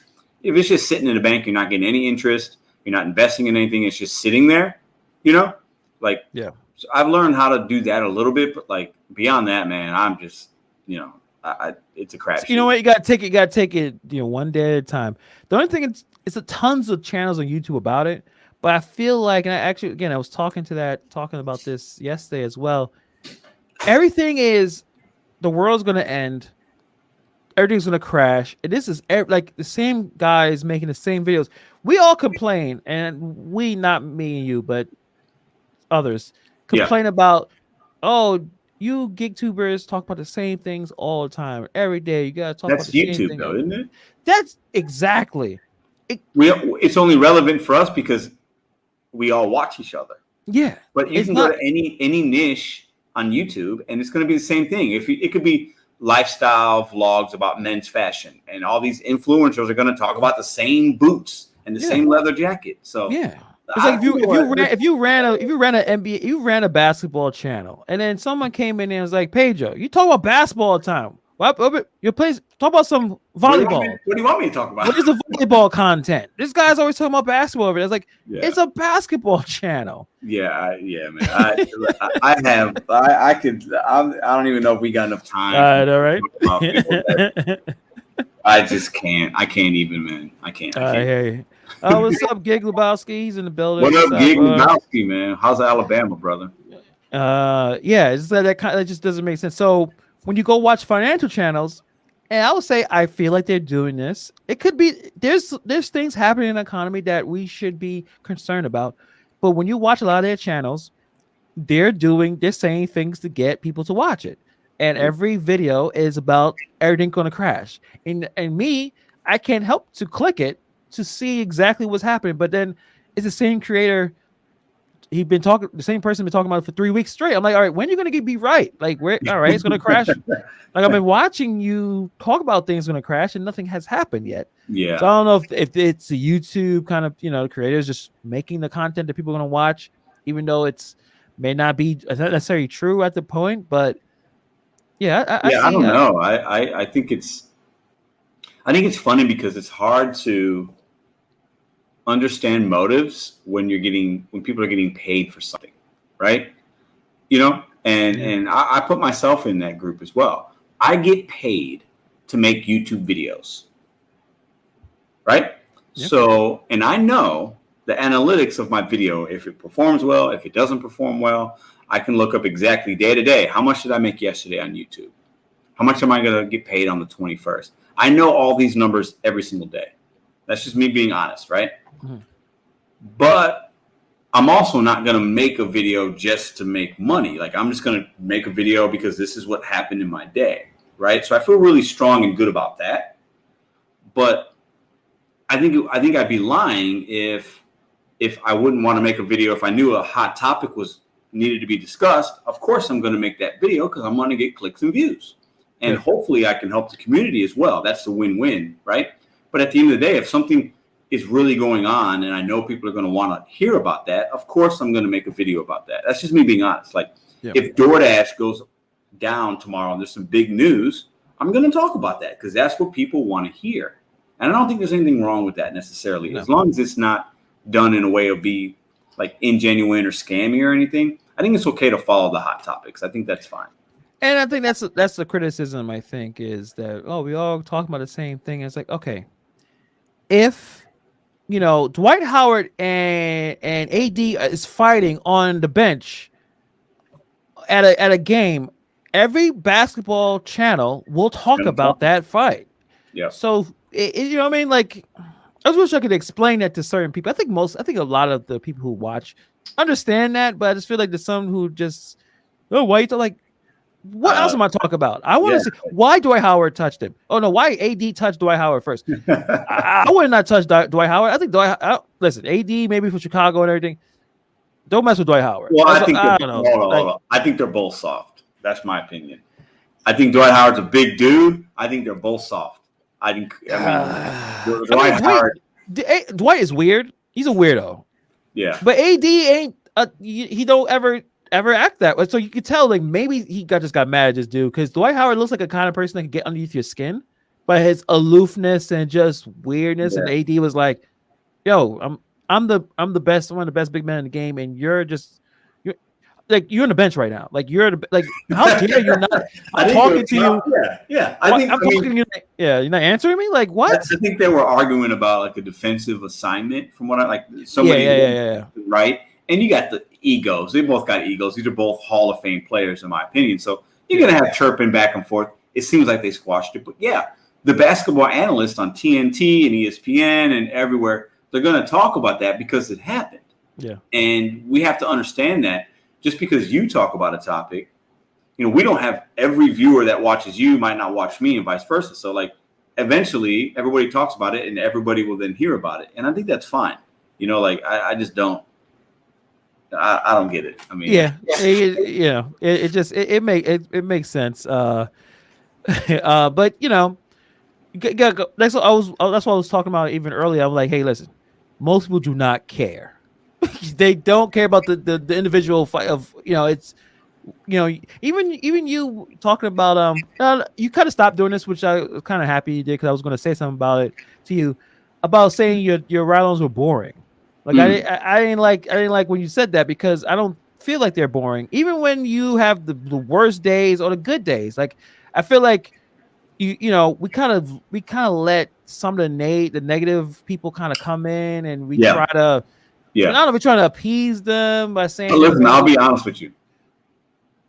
I do that on purpose. Oh, you just kind of like. Yeah, they're boring, but you didn't feel like they're boring. I kind of poke fun, like, you're saying the ride-alongs are boring? Okay, hey, let's do another boring ride-along. Like, I don't, and it's not, I'm not doing it in a demonstrative way. I'm just saying, okay, Yeah, it's boring. Got another boring video, guys. You know, like, and that's just me kind of like making light of something that I think it's like ridiculous, like that we would even talk about that. And I also feel I'm gonna kind of like stand up for the community because a lot of us have ride-alongs and a lot of us do a similar video. So if I see a few people questioning not so much myself, but everybody else that does these videos that I see and that I watch, I'm gonna be the one that will say something, you know, maybe it is passive aggressive, I don't know. But I'm gonna say, you know what? No, it's okay to make a ride along, or yeah, it is boring, and because like I'm gonna stand up for the people that do the same videos that I do, and you know, it is what it is. This is YouTube. Like, we should be able to make what we want, and if you don't like it, you don't gotta watch. It's as simple as that. And I've unsubscribed to people, and I don't watch them anymore, and that's it. And you know, I decide not to give my energy to people that don't matter, and I'm gonna do my thing, and like at the end of the day, I think that's fine, and you know, and people are watching, and people are enjoying your stuff. So like that's all you need to, you know, that's all that makes sense. Let me jump in the comments. Giggle Boss with a basketball question. Ben Simmons has so much talent. Why is he broken? What's wrong with this dude? Up here, it's up here. It's up here. It's all mental, man. They need to trade him. They need to trade him. Give him a break. But he did break out in the playoffs. The dude did not want to get fouled. He knew because he didn't want to shoot the free throws. You could tell like it was going on in his head. I think he needs to leave Philly. Philly has a distinction of being really rude. I think New York is probably a tough place to play sports in. Yeah. I think New Yorkers are just as annoying, to be honest. Yeah. All the East Coast, we're just angry. It's cold. We don't have no beaches. Our women look like whatever. It's just... Oh, be careful. Be careful. You're gonna be sleeping on the couch tonight, bro. Oh, she's sleeping. She ain't gonna be watching. But you know what I mean? Like, you know, when you in Miami, can you be mad and you in Miami at that beach? Can you be mad when you out in LA in the wet? Like, you can't be upset. You ever care about sports? You care about the Dolphins? You don't give a damn about the Dolphins. The beach is outside. Like, if I'm at the beach, would I care about the Knicks? You know what I mean? Like, we're just angry. So I think Ben should go on the West Coast. I think he'll probably. I don't know where he's from. I think he's from Australia. He's Australian. Yeah. He needs to go somewhere where sports is not as a big deal, and he could play. And the dude. Now I know there was like we trade Ben for Kyrie. No. Even I don't think it wouldn't even work anyway. Ben Simmons will never be an NBA All-Star again. That's my hot take. He'll never. He's had his best basketball. His talent, though, man. That defense. He's talented, but with basketball, it is so much about confidence when you play. And the great ones and the ones that have really good careers, they have confidence. They're not afraid of taking shots. He doesn't. His confidence is. I mean, he got murdered on all these news outlets. The city doesn't want him there. I mean, it's going to be really hard for him to go somewhere. And when you've played basketball this long, and you don't have a jump shot, you don't just make up a jump shot. It just doesn't happen like that. No. So, what's the other guy? The guy has broken jump shot. Markelle Fultz, the number one draft pick. Yeah, and his best basketball spot. Like it's mental with these guys, you know. And you have to be mentally strong, I think, to play at a high level, at an all-star level, to be really good. And these guys, I don't think they, you know, talent can get you to the NBA, could get you $1 million contract, but to have a really good career. Like, you have to be mentally strong and got to have really strong work ethic. And it doesn't seem like – I saw the video of Ben Simmons at practice when Doc Rivers fined him. He didn't want to be there. He was dribbling. He had a cell phone in his pocket. Yeah, and he's dribbling. He's with a cell phone in his pocket a few nights before NBA kicks off. He doesn't want to be there. He's done. You can't trade him. No. Too many years in a contract. And they don't want to give him up for nothing. So I don't know how they got to try to bring him back in, and the Knicks beat the crap out of that team. Like, I don't know what's going on with it. Hopefully they figure it out. But they were bad for a while, and then they had the process. And I mean, Joel Embiid is a fantastic basketball. He can play, yeah. So it kind of feel bad for him and those other guys. But Ben Simmons is you're in the NBA. You got everything. You're 6'7". You're a handsome young man. You have millions of dollars in the bank, and you're acting like that. It's kind of sad, in my opinion. But you know, we talk about these kids now. We talk about we're a bunch of boomers now, but these kids nowadays, you know, they just, you know, social media is a big deal. Like, and I guess we're kind of in this, you know, position that we make videos, so you have to kind of be in social media. But I know you kind of really YouTube is your thing. Like, you don't put like you have an Instagram, but your girl runs it. Yeah. And I'm using everything just to get more attention to my channel, and then you just keep encountering dumb stories. And like right now, apparently Jada Smith says something again about Will Smith. I'm like, why do I care about this? Like, why is it even on my phone? Jaden yeah, Smith? Jada said something. I know John knows everything. John May put it in what she said. But I'm like, why do we care about this couple that's whatever issues they're going on? And then I got watch politics kind of come into the phone as well. It does not help your mental health. No. And you know, Ben Simmons may be a kind of dude that probably if he never had a Twitter or he didn't have Instagram, maybe this stuff would bounce off him easier. Well, I think I read something in his college. He went to LSU. He only played 1 year, and his college recruiting, whatever, for the NBA. They talked about his personality and how he's been coddled, and you know, when you are that good from an early age, you're never really told no, and you're always the best player on your team, and everybody just wants to feed you all the positives. And then you get to the NBA, and the ones that really do well are the ones that want to say, all right, I got to leave what I know behind me, and I got to now I got to grind. And he don't seem like a grinder to me, you know, like he's not a Kobe Bryant type. That's like psycho, like I'm going to be better than everybody. Like he's just not built like that. And it's too bad because he's got all the talent in the world. Like he could be maybe the next LeBron with the body that he has and the kind of basketball that he plays, but he doesn't have the mental state, I don't think. So, all right, let's talk about LeBron real quick. I know this is very related to gig work. Okay. LeBron, you could say from the time that he was a teenager, he's been told that he was a great player. Yeah. How many times was he told no? And I feel like there's been times where LeBron, again, it's hard to say this because he's a multi, champion. He won a champion in Cleveland. That's probably his most important achievement, in my opinion. Yes. But there's times where LeBron doesn't want to get fouled to shoot those free throws at the end. I'm wondering if it's kind of similar because, all right, you talk about Kobe. Kobe didn't come out and thought he was anointed the best player ever. He wasn't. Yeah, he came out of high school. Yeah. But no one thought. I didn't think Kobe was going to be with. And then I talk about, then we talk about the real GOAT, right? MJ. He didn't come he got cut out of his basketball team. You know what I mean? Like, so I feel like when you're pushed and promised so much, or they hold you up like Simba too early, I think it affects their development. I think it can. I mean, LeBron James. Okay, he's not. I'm MJ, then LeBron for me. But okay. LeBron James came from nothing. Single mom, never doesn't know his dad. Came from the gutter, right? Mm-hmm. And was physically talented. What's fascinating to me about LeBron James is he's same girl since high school, no controversy, seems like a phenomenal father to me. Like, he's, like LeBron James with all, 16 years old on the cover of Sports Illustrated, he was anointed the next one. And he's really done that. He's going to have the all-time scoring record in the NBA. He'll be top 10 in rebounds, top 10 in assists. Nobody will ever do that again. So for me, like LeBron is built different in that way. Like he doesn't really have controversy. Do you think he gets a bad rap? You think sometimes? I do think LeBron gets a bad rap, but I think he handles it pretty well. I think there's a lot of LeBron haters, but I think because he's so great and there's nothing you can really say about him off the basketball court. Because on the basketball court, he's obviously one of the best. And yeah, some people say he's not clutch, but the numbers actually say otherwise. But off the basketball court, he's even better, I think. Coming a 16-year-old on the cover of Sports Illustrated, and this is where he's at, like that's pretty a remarkable career. I mean, LeBron definitely, like if you had a choice between who you would rather hang out with, MJ or LeBron, I think LeBron seems like a nice guy.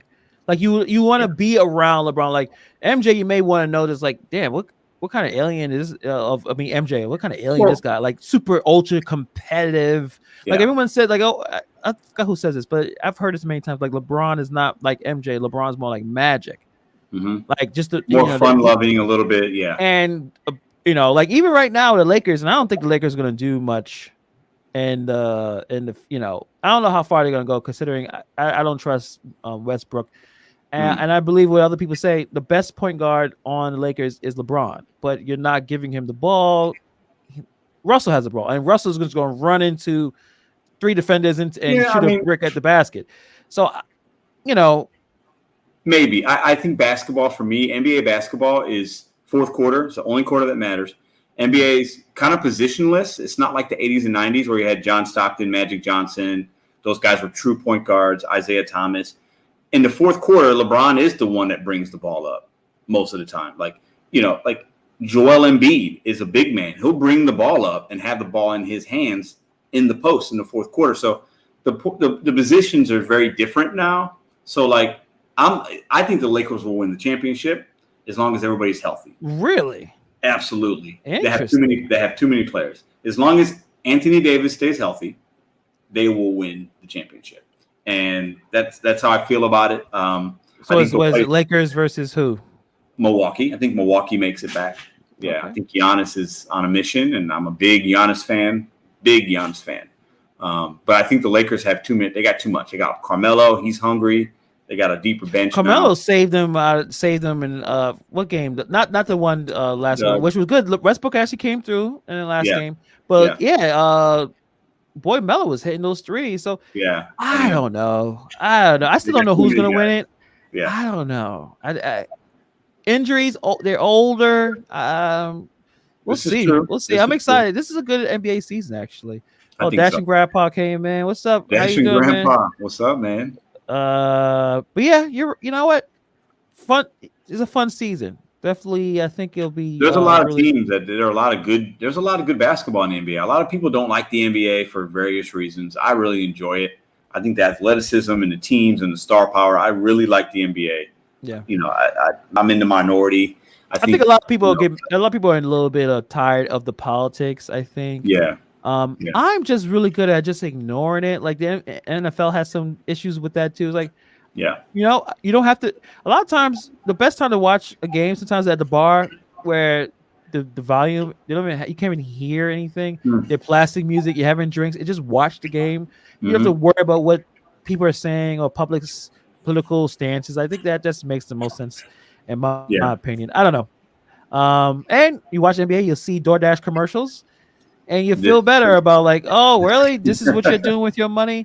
It still blows my mind. I'm like, this is what you guys do. But I understand that the money that they're spending for these, marketing is going to just be more important than giving us more money and benefits, or not even benefits, but it's just they look at the math and look at the numbers. Like, why would we give drivers that we got 2 million? How many dashes in there's over 2 million now, from what I understand. And I think you look at a company like DoorDash, and they spend their money on marketing and advertising.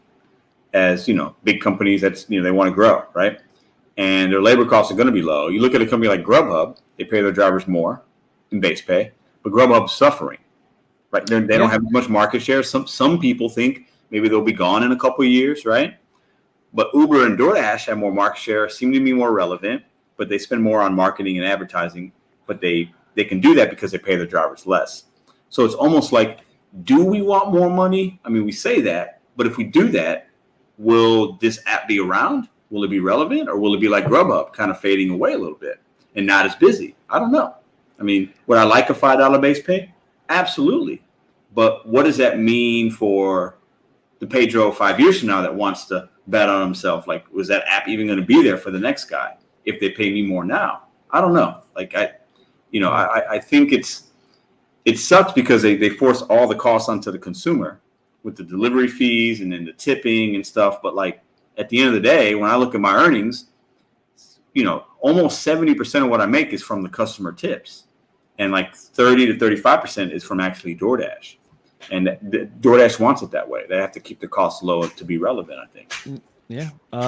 John thinks that Grubhub is going to be gone in a year, and they just got brought out. So that's crazy. Nova Dasher, remember, $6 minimum guarantee.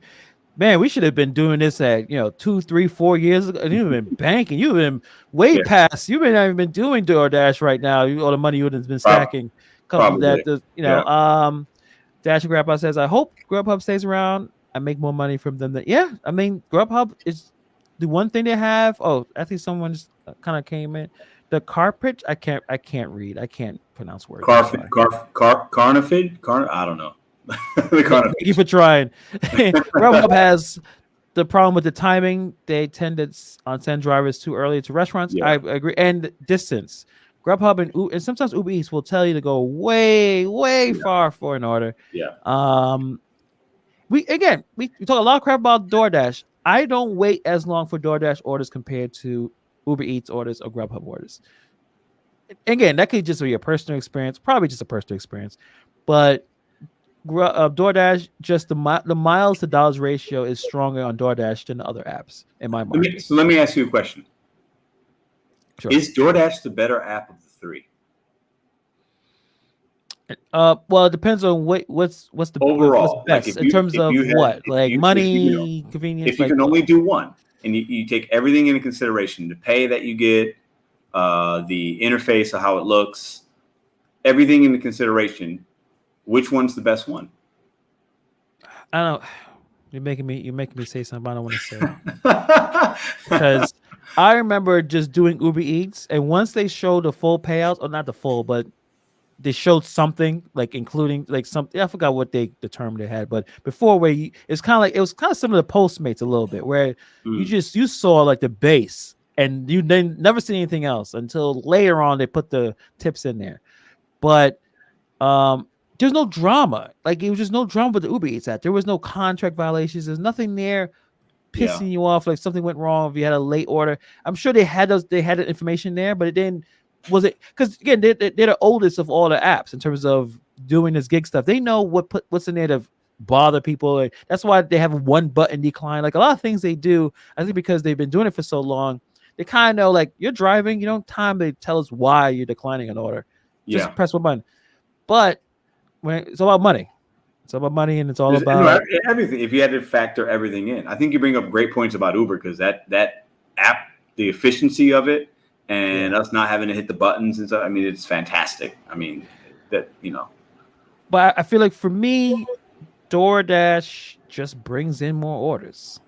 Yeah, you can, and again, single apping is something I think most people should not be doing. But if you had to and you had nothing else, like we know one guy that's all he has, you can survive with DoorDash. Just DoorDash, yeah. Just DoorDash. Now, in terms of the no drama app, like an app where you just freely just do your thing and you rarely get any problems, I would say it's Uber Eats. And I know people may disagree and they may like Grubhub. Grubhub, the waits are long. It's long waits and the travel. I think those are two things that, I don't want to drive a long time to do one order. Yeah. Even if it's a decent payout. Even if it pays more. Yeah. And that's the thing too about DoorDash. Quick payouts. You could do 2, 3 in an hour, sometimes 4 if you really, and that keeps you going. But the real answer is just have them all on. No, I think you gotta have at least one more. I think of when I was just doing DoorDash most weeks and making decent money, and then I had to fold into Uber Eats because DoorDash got a little bit slower and the base pay went down. But if I had to turn only one on tomorrow, it'd have to be DoorDash in my market. It's going to be market specific. Because I know that I just get so many more offers. In Uber, sometimes it'll be 2 hours and it doesn't go off at all. And then maybe during peak time, then it starts booming a little bit. But I would love to mix in the Uber functionality, like the functions of it, the one button decline, the easy. They don't mess with you. Why don't you want to take the order? And you could turn it on, turn it off, no zones. If I can mix that with the busyness of DoorDash, I think you got the perfect app, in my opinion. Yeah, you would, and I want competition. I think competition is great for these companies. But yeah, if you was able to combine some of these technologies, people wouldn't be so stressed out. At least it won't be so annoyed. But Grubhub is the one everyone wants to use because the payouts are the best, and you have to wait forever to get on the apps. Are you on the waiting list for Grubhub? Well, I signed up a couple months ago, and then I got the background check, and then they said that I they denied me because of some old ticket that I had, and they used Checker, but DoorDash does Checker, and I didn't even fight it because I was going to try to get on, but I just said I'm fine with the 2 I got. So that's crazy. Yeah.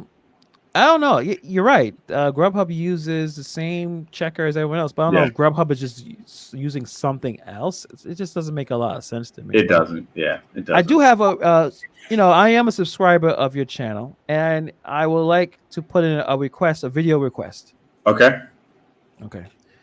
Oh, here we go. All right. I know. All right. You don't want to hear it, but I think that I would like you to use, because it's all about using other apps and trying other things and seeing if they work out. And I know you already talked about this and say you didn't want to do it. So I'm requesting something that you don't want to do. You should get on one of these shopper apps like Instacart or Corner Store and do a day of shopping and delivering groceries. I mean, the Instacart is interesting to me because I had a really good friend of mine that did it for about half a year, and he really liked it in St. Louis market. I hear so much negative about Instacart, so I do kind of want to maybe. It's not a bad idea because then I can get my own experience of what it really feels like. Yeah, just like a few hours. Nothing too crazy. Maybe, or just do one batch, which is they call it batch, one order. Mm-hmm. And you'll just kind of do your whole vlog thing. I think it'd be kind of cool. I think it'd be that's a good idea. I mean, it seems like a lot. It seems like a lot more work, obviously, because you're shopping and they give you a card, and if you got a double or triple batch, you got to keep it separate. And I think there's pictures to take. I think that's why they're pissed off a lot. Like that's why they're pissed off. Like if I was doing that and you give me a $7 to pick up all these out, I would be mad too. Like I wouldn't do it. But agreed. I think I've done it. I think it was cool. It was a change of pace. Now, you would probably make less money doing it like if that was your main app, because DoorDash, you make more money. It's just faster.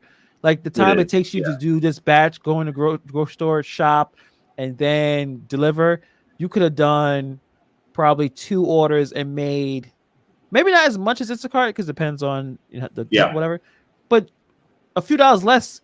You didn't have to deal with grocery store, but you never know. This is what I'll say to that. Hold on a second, Pedro. There's a lot of I hate shopping. Like literally 3 different people. So Krista Ray said I hate shopping. Joan Kelly said I hate shopping. Who else said I hate shopping? Like everyone said they hate shopping. Yeah. But you said you like shopping. I do, but not for anybody else though. Part of the reason why I've been hesitant is mainly because I'm making decent money with the 2 I got. So why, if it ain't broke, don't fix it, right? That's true. But also I enjoy shopping, so I feel like it takes away that enjoyability if I'm in an Aldi or Costco shopping and I don't know where things are at, and but at the end of the day, I think it would be a good experience. I'll say this, because I respect you. I will look into the Instacart and see what the sign-on process is like. Yeah. I will apply, and we'll see what comes out of that. Yeah, most likely you're probably going to be on a waiting list, because it's probably Shipped. I've heard Shipped. Dominic Atkins. Is that the Walmart? That's the Walmart, right? Is that Walmart affiliated?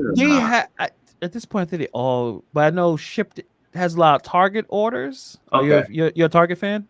I do go to Target sometimes. Not often. I don't like Walmart. I would not shop at a Walmart. I would shop at Target. Yeah. I wouldn't mind. I'd go to Costco, or I'd go to Aldi or Schnucks or whatever else. Corner Shop. I know Gig Life does a lot of that. He really likes it. I don't know if that's in my market or not. I signed on, have it, never touched it. Is that DoorDash? Is the Corner Shop affiliated with DoorDash or not? Uber. Okay. Uber, yeah. It's like Uber's. But that's shopping. You have to shop, right? Yeah, but they do more. At least the corner shops that I've seen, like the stores that I've seen, it's more local, small businessy kind of places. Like, I like not that. big grocery stores, but again, it could be about how the market is. But the Driven Dad said Corner Shop has the best promos, and that is true. If you first start, the promos are pretty decent. So like, another really good tactic for multi-appers is I think Valentine Voice kind of talked about this a couple of weeks ago, where you have all the apps, and you got your main, and you leave maybe one other app, and you just never use it. Eventually, that app will be so desperate they will bring a really good promo to bring you back on. You go use the promo, get the promo, leave it, you know what I mean, and kind of cycle around the app. So that makes sense. I don't know. I feel like I don't want all the apps on my phone. I don't know. It just seems like a lot to juggle. I don't know. But I think the Instacart, what I'm going to do is I will, Google search Instacart, sign up, give them my information. It's not a bit see.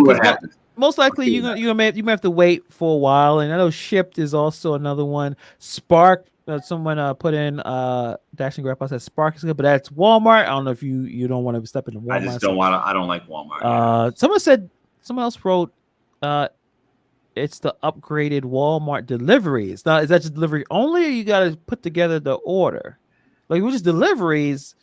But again, that's like how Spark is better than the door. Like, it's all this, isn't it all the same? Or Spark, or they're prioritizing Spark deliveries? I think some Walmarts, depending on city or state, use Spark as their delivery service versus DoorDash.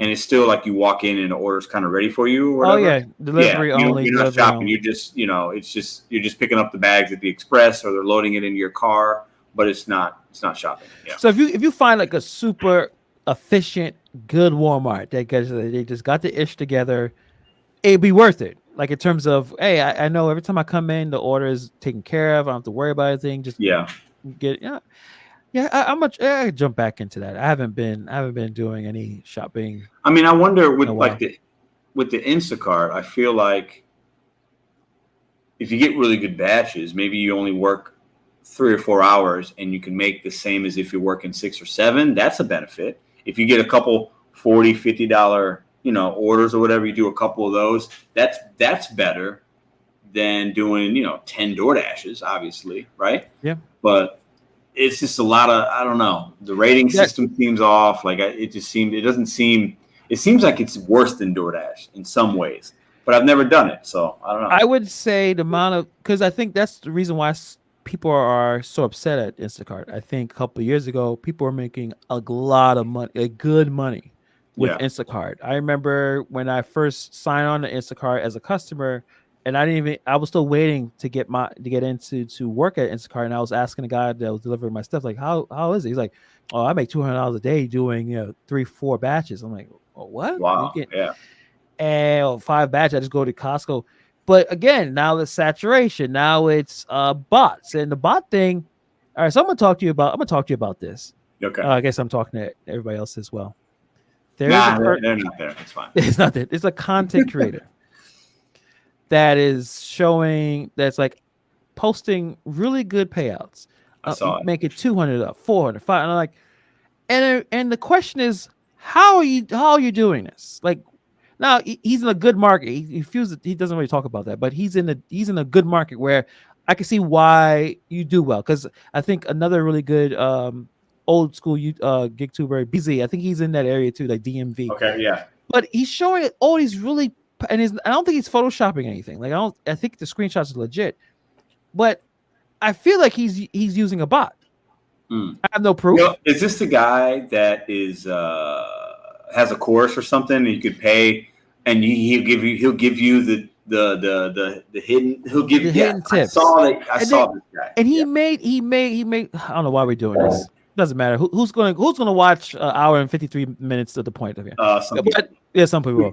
But the idea that he makes comments about, oh, I have so many phones. I test certain phones. I'm like, test certain phones? Like, what do you mean? He has multiple accounts. So if you got 6 accounts, and you're gonna obviously get at the same time multiple orders. So he just picks. He gets the $7 ones, he gets the 20, but then one phone might get the $80 one, and he takes that one. That seems that's how it would work. Right? I guess. I mean, if that's what you're doing, then I guess that's. I mean, it's still a little odd. I don't know if that's is that cheating. Is that cheating the system? Like, let's say, for instance, he has 3 separate accounts. He's swiping all of them, and then he's using them. I feel like it is. You're violating something, but bots are the worst thing. The bot is literally grabbing them before anyone. But obviously that's the issue. The bot. So I'm kind of thinking if I had 6 phones, I have 2 phones right now, right? Right. And they both have the DoorDash app, but they're on the same account, right? But let's just say I had 6 phones, 6 different emails, 6 different numbers, 6 different accounts, going to 6 different bank accounts, I guess. Yeah, it's a lot. Would that be cheating if I went out right now and obviously each phone is going to get different orders and I pick the best one? Ooh, man. I don't think it is. I don't think that's cheating the game. It's definitely some gamesmanship, though, right? It's gamesmanship. It's gamesmanship. It is. I wouldn't say it's cheating because you're still able to pick what you want and somebody else will get what you don't. But it's not a bot because you actually have 6 different phones, so you're paying for those 6 different phones. I don't know. It's interesting. I would like. I already talked a lot of shit about him, but I would like to ask him like what. But he's like, oh, you gotta buy the course, and look. Did you reach out to him? I think I did. I may have not. But I'm not gonna pay for that course. But I was wondering like, what special secrets can you possess that where everyone is struggling, especially Instacart shoppers. Like talking to Chad, like sometimes he said he's sitting in his parking lot, no orders are coming in. What secrets are you going to tell him other than move that you're going to get orders? Yeah, I don't know. You know what I mean? Yeah, I mean, I think what we do is so market specific, Yeah. And I will say this though, excuse me. I think there's sometimes we do get a little greedy. I'm in that same realm. I'm sitting around. I'm like, I'm not making any money today, but I just declined 10 offers and they weren't all great. But you know what? I actually declined an $8 going 6 miles. That was $8 for 6. Maybe I should have taken that. And that order could have led me to the next one that would have been really good. So I think sometimes we have to understand you got to sometimes adapt a little bit. And, I try to have empathy for people with different situations. But like when people say I can't make any money in my market, I don't believe that. I refuse to believe you can make no money in your market. I just don't believe it. I think in every market you can make some money. It might not be what you want. It might not be what you're used to. But you can make some money in every market. And if it's not enough, then you got to add another app. You got to figure it out. Get a W-2. Like there is so much opportunity out here right now. I think that I struggle when people say I can't make any money. I struggle with that because I think that's what that's why I'm a big fan of UDM. The way he explains, like, hey, I'm showing you other ways to do this, and you're giving me reasons why you don't want to do it, but then you're also upset about you're not making any money.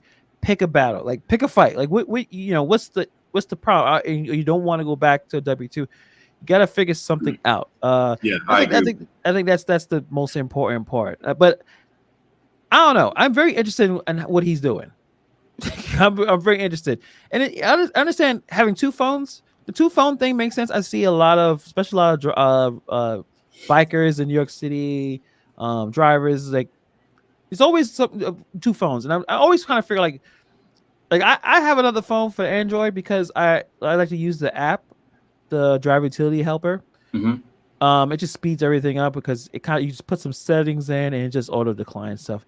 So you're not really cheating anything. It's the app is declining something I was going to decline myself. Yeah. But what I think, maybe he may not be using it, but other people use to make a lot of money on Instacart is they literally download some kind of Insta grabber or Insta bot grabber where so once a good offer comes in, it's so fast that no one else can even get a chance to do it because it's the way Instacart does. Instacart shows batches, and it's interesting. I still don't understand how it necessarily works. Through. I see people scrolling through, and you can pick. Yeah, you get to pick. Yeah, and I guess it kind of is like an auction kind of thing. Like something pops up, and the fastest person swipes it gets it. But these bots can grab it faster than anybody else. So the big money batches are you're going to Costco. You're basically going to Sam's Club. You go into those big. So those are ones where you can you be in there for a minute, but it's a $50 payout or $60 pay. Or I've seen $100 payouts.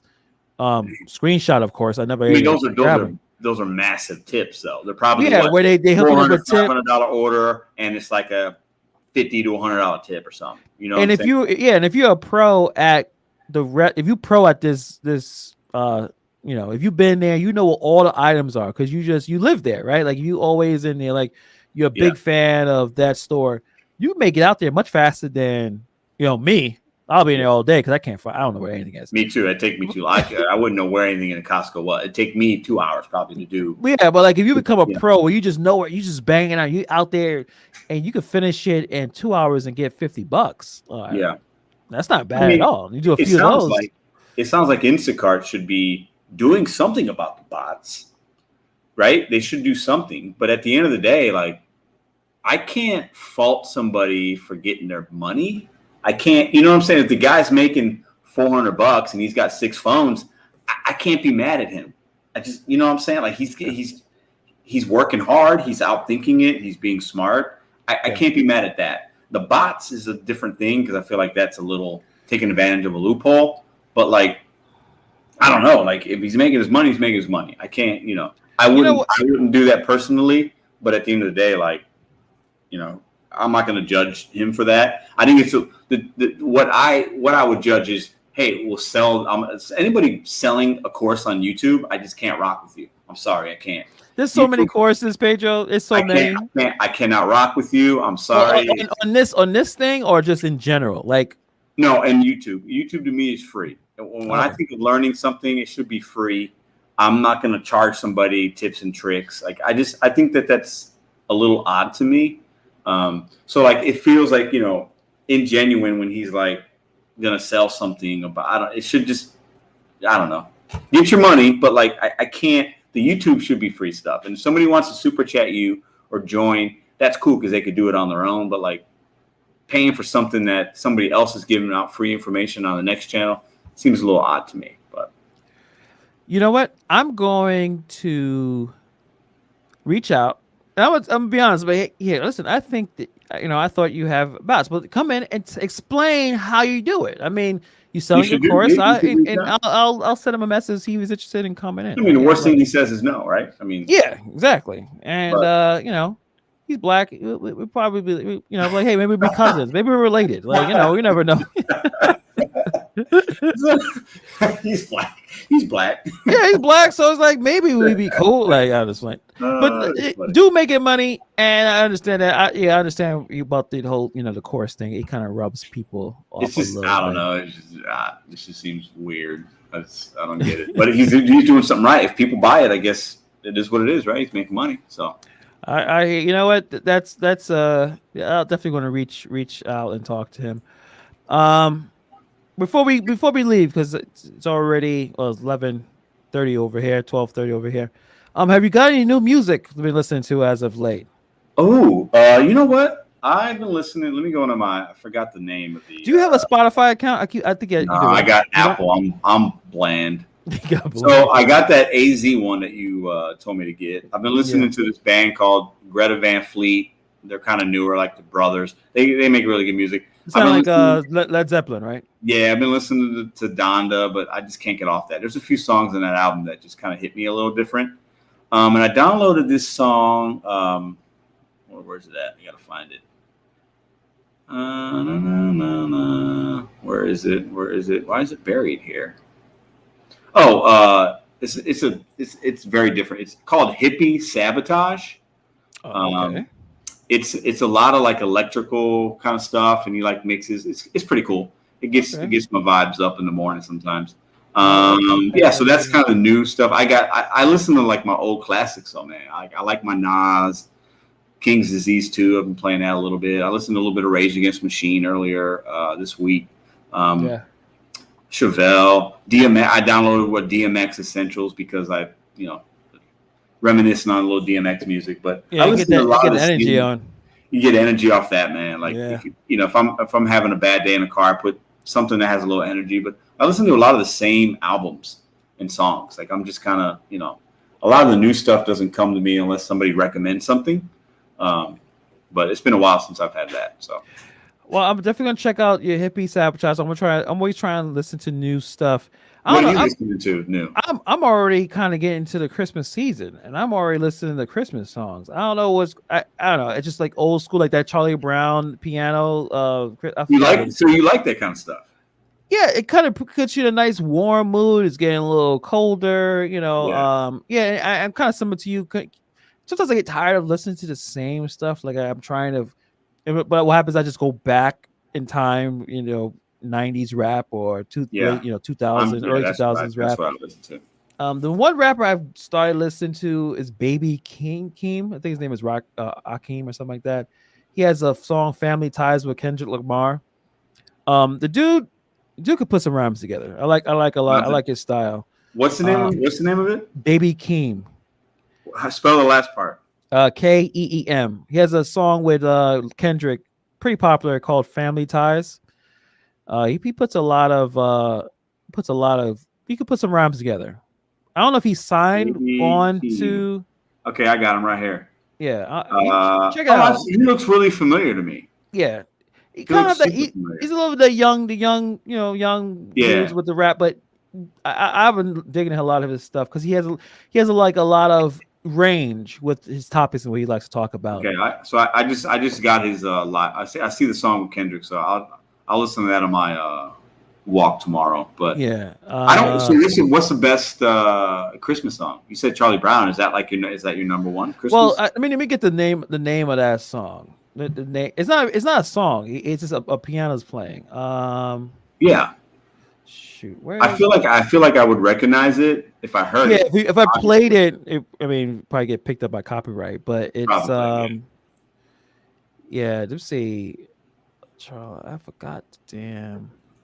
But yeah, it's like a melancholy kind of song. I mean, I can't pronounce this dude's name, but it's Vince Gardini or something like that. And he is a piano, and he's just playing, and just like a super cool Christmas song. All right, let me type. I'm gonna type in the name of the artist. Yeah, I always think of Christmas. I think of that Mariah Carey song. I think of the Nat King Cole song. I forget the name of it, but I'm not a big holiday Christmas song person.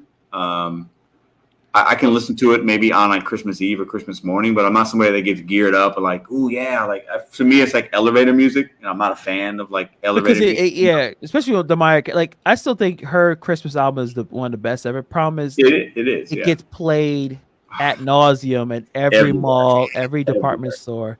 And you get too tired of it. So I think that's the problem. I think it's just too much of it.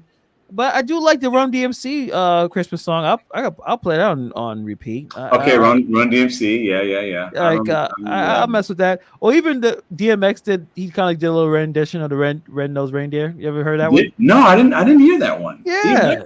DMX. Christmas? Oh Lord.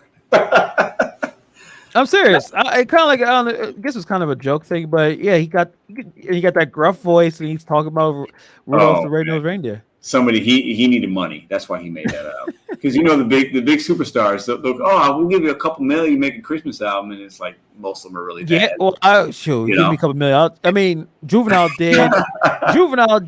What's that? Back to Vax or Vax Up? Wait, he remade his song and put Vax in the lyrics. Vax, like VAX, like the Vax. Like because they signed him up to get people to get vaccinated.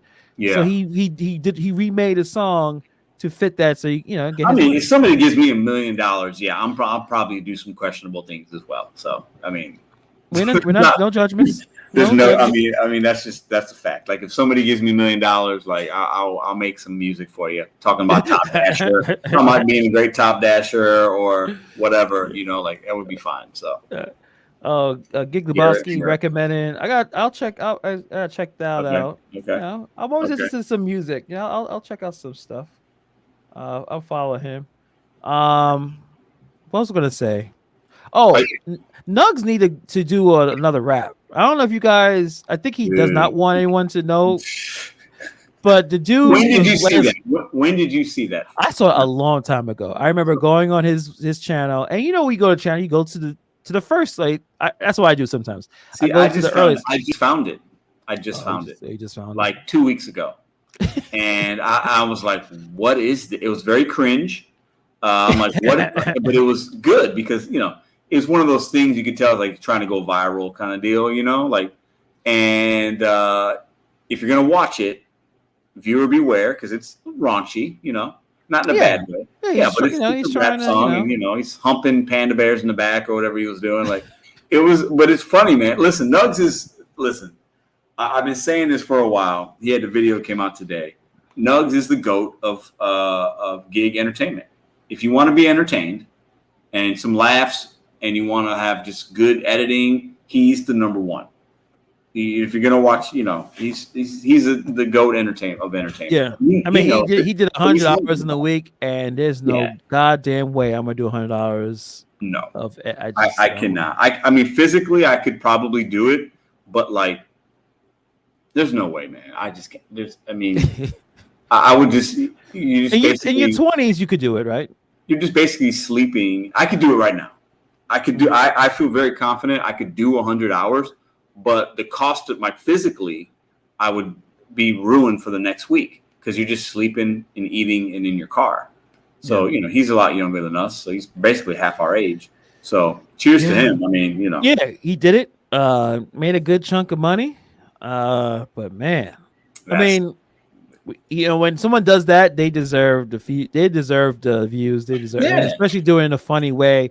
Because he had to record hundreds of hours at that point, right? I mean, so it took him a few days probably to edit it. To edit it. So he did all that, and he got to sit down and put this together in a cohesive story. So definitely. What's funny is I saw the video today. It showed up on my timeline or whatever in the morning. Yeah. And I saw it was 27 minutes. I'm like, Nugs never makes 27-minute videos, right? His videos are like 8 to 10, 12 minutes. Yeah. And I'm like, okay, 100 hours. Okay, I knew he was doing that. It's going to be good. I'll check it out. I've only watched about half of it. I got to watch the other half.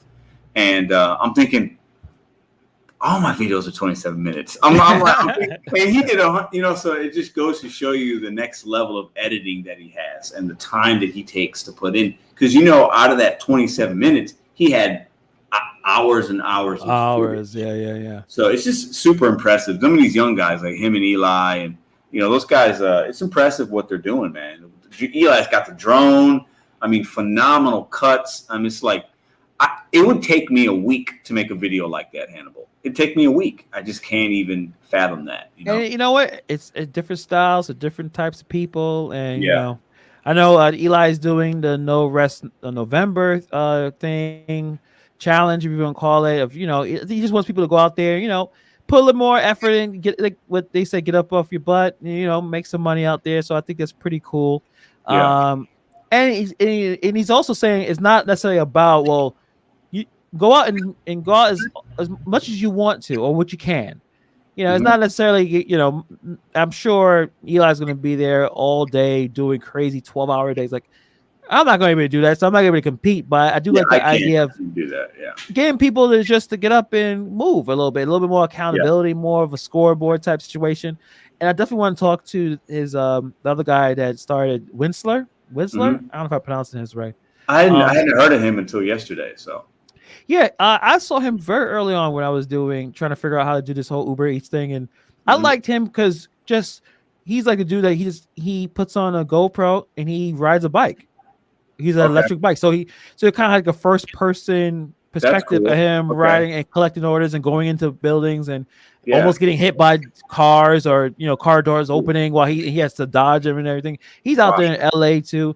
Cool dude. I like his stuff. So I like how they try to get people to go out there and make some more money. Yeah, I think it does sound interesting because it's from what I got from what Eli sent me and when I watched you guys talk. It's just something to bring the community together and kind of have a little competition, but like it's fun. You're in competition with yourself maybe because maybe you grind a little more, you make a little more, but then you're also going to see the results at the end of each week, right? So then there's going to be a little prize, I guess, or something that he's going to give away. I think it is cool. And I think we have to understand that, these guys are younger than us. So like they're, what the time and effort that they can put into it's going to be different. You know what I mean? if I was that age, yeah, maybe I would be like, oh, you know what? Yeah, I want to win this. I want to see my name at the top. I'm going to grind every day. So it's fun. I think it's a cool, interesting idea, and I think the community needs good, different things like that. You know what I mean? We can't just have the boring ride-alongs every day. It is good to have different content to watch, and I think channels like that provide that kind of stuff, and I think it's great. So it's almost oh, there you go. That's the spelling. Wilser. Wilser. Okay. Wilser. Yeah. I don't know. I know I think he doesn't. He had e-scooter, like a e-bike, but I think now he's on a Honda Ruckus, which I think is like a motorized scooter thing. Typed it. Yeah, actually, I was thinking about buying one because clearly I don't know what I'm doing with my money because I'm tired of my car and finding a parking space. So I was like, you have a Jeep, right? Don't you have a Jeep? Yeah. And it's a pain in the ass to find parking. So I was actually looking at it. It costs about like $3,700. No, 27.99 MSRP. $27.99. Yeah, $2,799. And what is it's a scooter? It's a scooter. It's a scooter. Okay, it's a scooter. Okay. Yeah, it's not car. It's like some. I don't know if you can see it. Yeah, I see it. Yeah, a little scooter thing. That's cool. But you can't. He's in the West Coast. The weather's different. He can ride that just about every day. Oh yeah, listen, come to New York, and I'll show you how many people on scooters here. Really? All year long, because that's how we move around here. So we got people on bikes, e-bikes, scooters all year long. It's freezing. Now, when it's snowing, they try to be out there. I'll be seeing them slipping and sliding, and I'll be in my Jeep laughing. I'm like, that's when I know I can make good money because the competition it's just us car drivers now. Yeah. And on top of that, then I have the Jeep, so I'm just running over snow mounds. Like, that's why I know I make good money when it snows. When it snows, I'm hyped because I put that Jeep Life, bro, and I just start running over stuff. But before then, I'm just poor because I don't feel like going outside dealing with that terrible traffic. So yeah, you don't deliver like you did before, right? You're doing more of the other stuff. Yeah, the dog stuff. Yeah, a lot of people are still traveling, so it definitely works. I want to talk about something else, but we're getting kind of running long here. All right, one more thing because someone did mention it. Yeah. Someone put it in about downtown LA. Oh, Jones says, I love the way Pedro is showing us around downtown St. Louis. I don't know if I'll make a video about this. Downtown is overrated. Don't go downtown in your city. It's a waste of time. You can get stuck in traffic. Just stay a little bit outside of downtown. That's where you make money. All of the terrible times where I think I had at least one contract violation.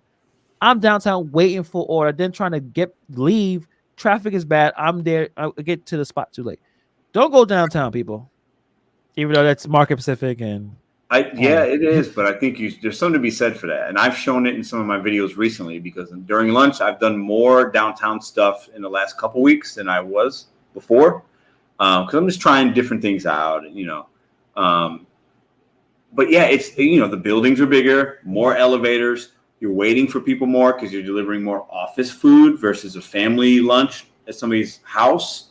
The parking. The construction, so a lot of the trips in my market are less miles, but I spend about the same amount of time on them. So the benefit really from a profitability standpoint is there because I'm putting less wear and tear and less miles on the car. But there are more headaches because I'm 16 floors and I'm, nowhere to park. Stress. Yeah. It's just stressful. Yeah. I mean, I've definitely, I enjoy the downtown though, and I like showing people, like Jones said, I like showing people the city. If I, and I'm filming, if I see something new or something that might be cool, I just, I'm filming it and showing to people, and hey, this is a cool place, and what do I know about it, or what I don't know about it. Maybe there's a mural. I drove by yesterday, and there was St. Louis is the first World Chess Championship back in 18 whatever was in St. Louis, and I knew that, but maybe other people don't know it. So I like to show people around like that, just to kind of make it different.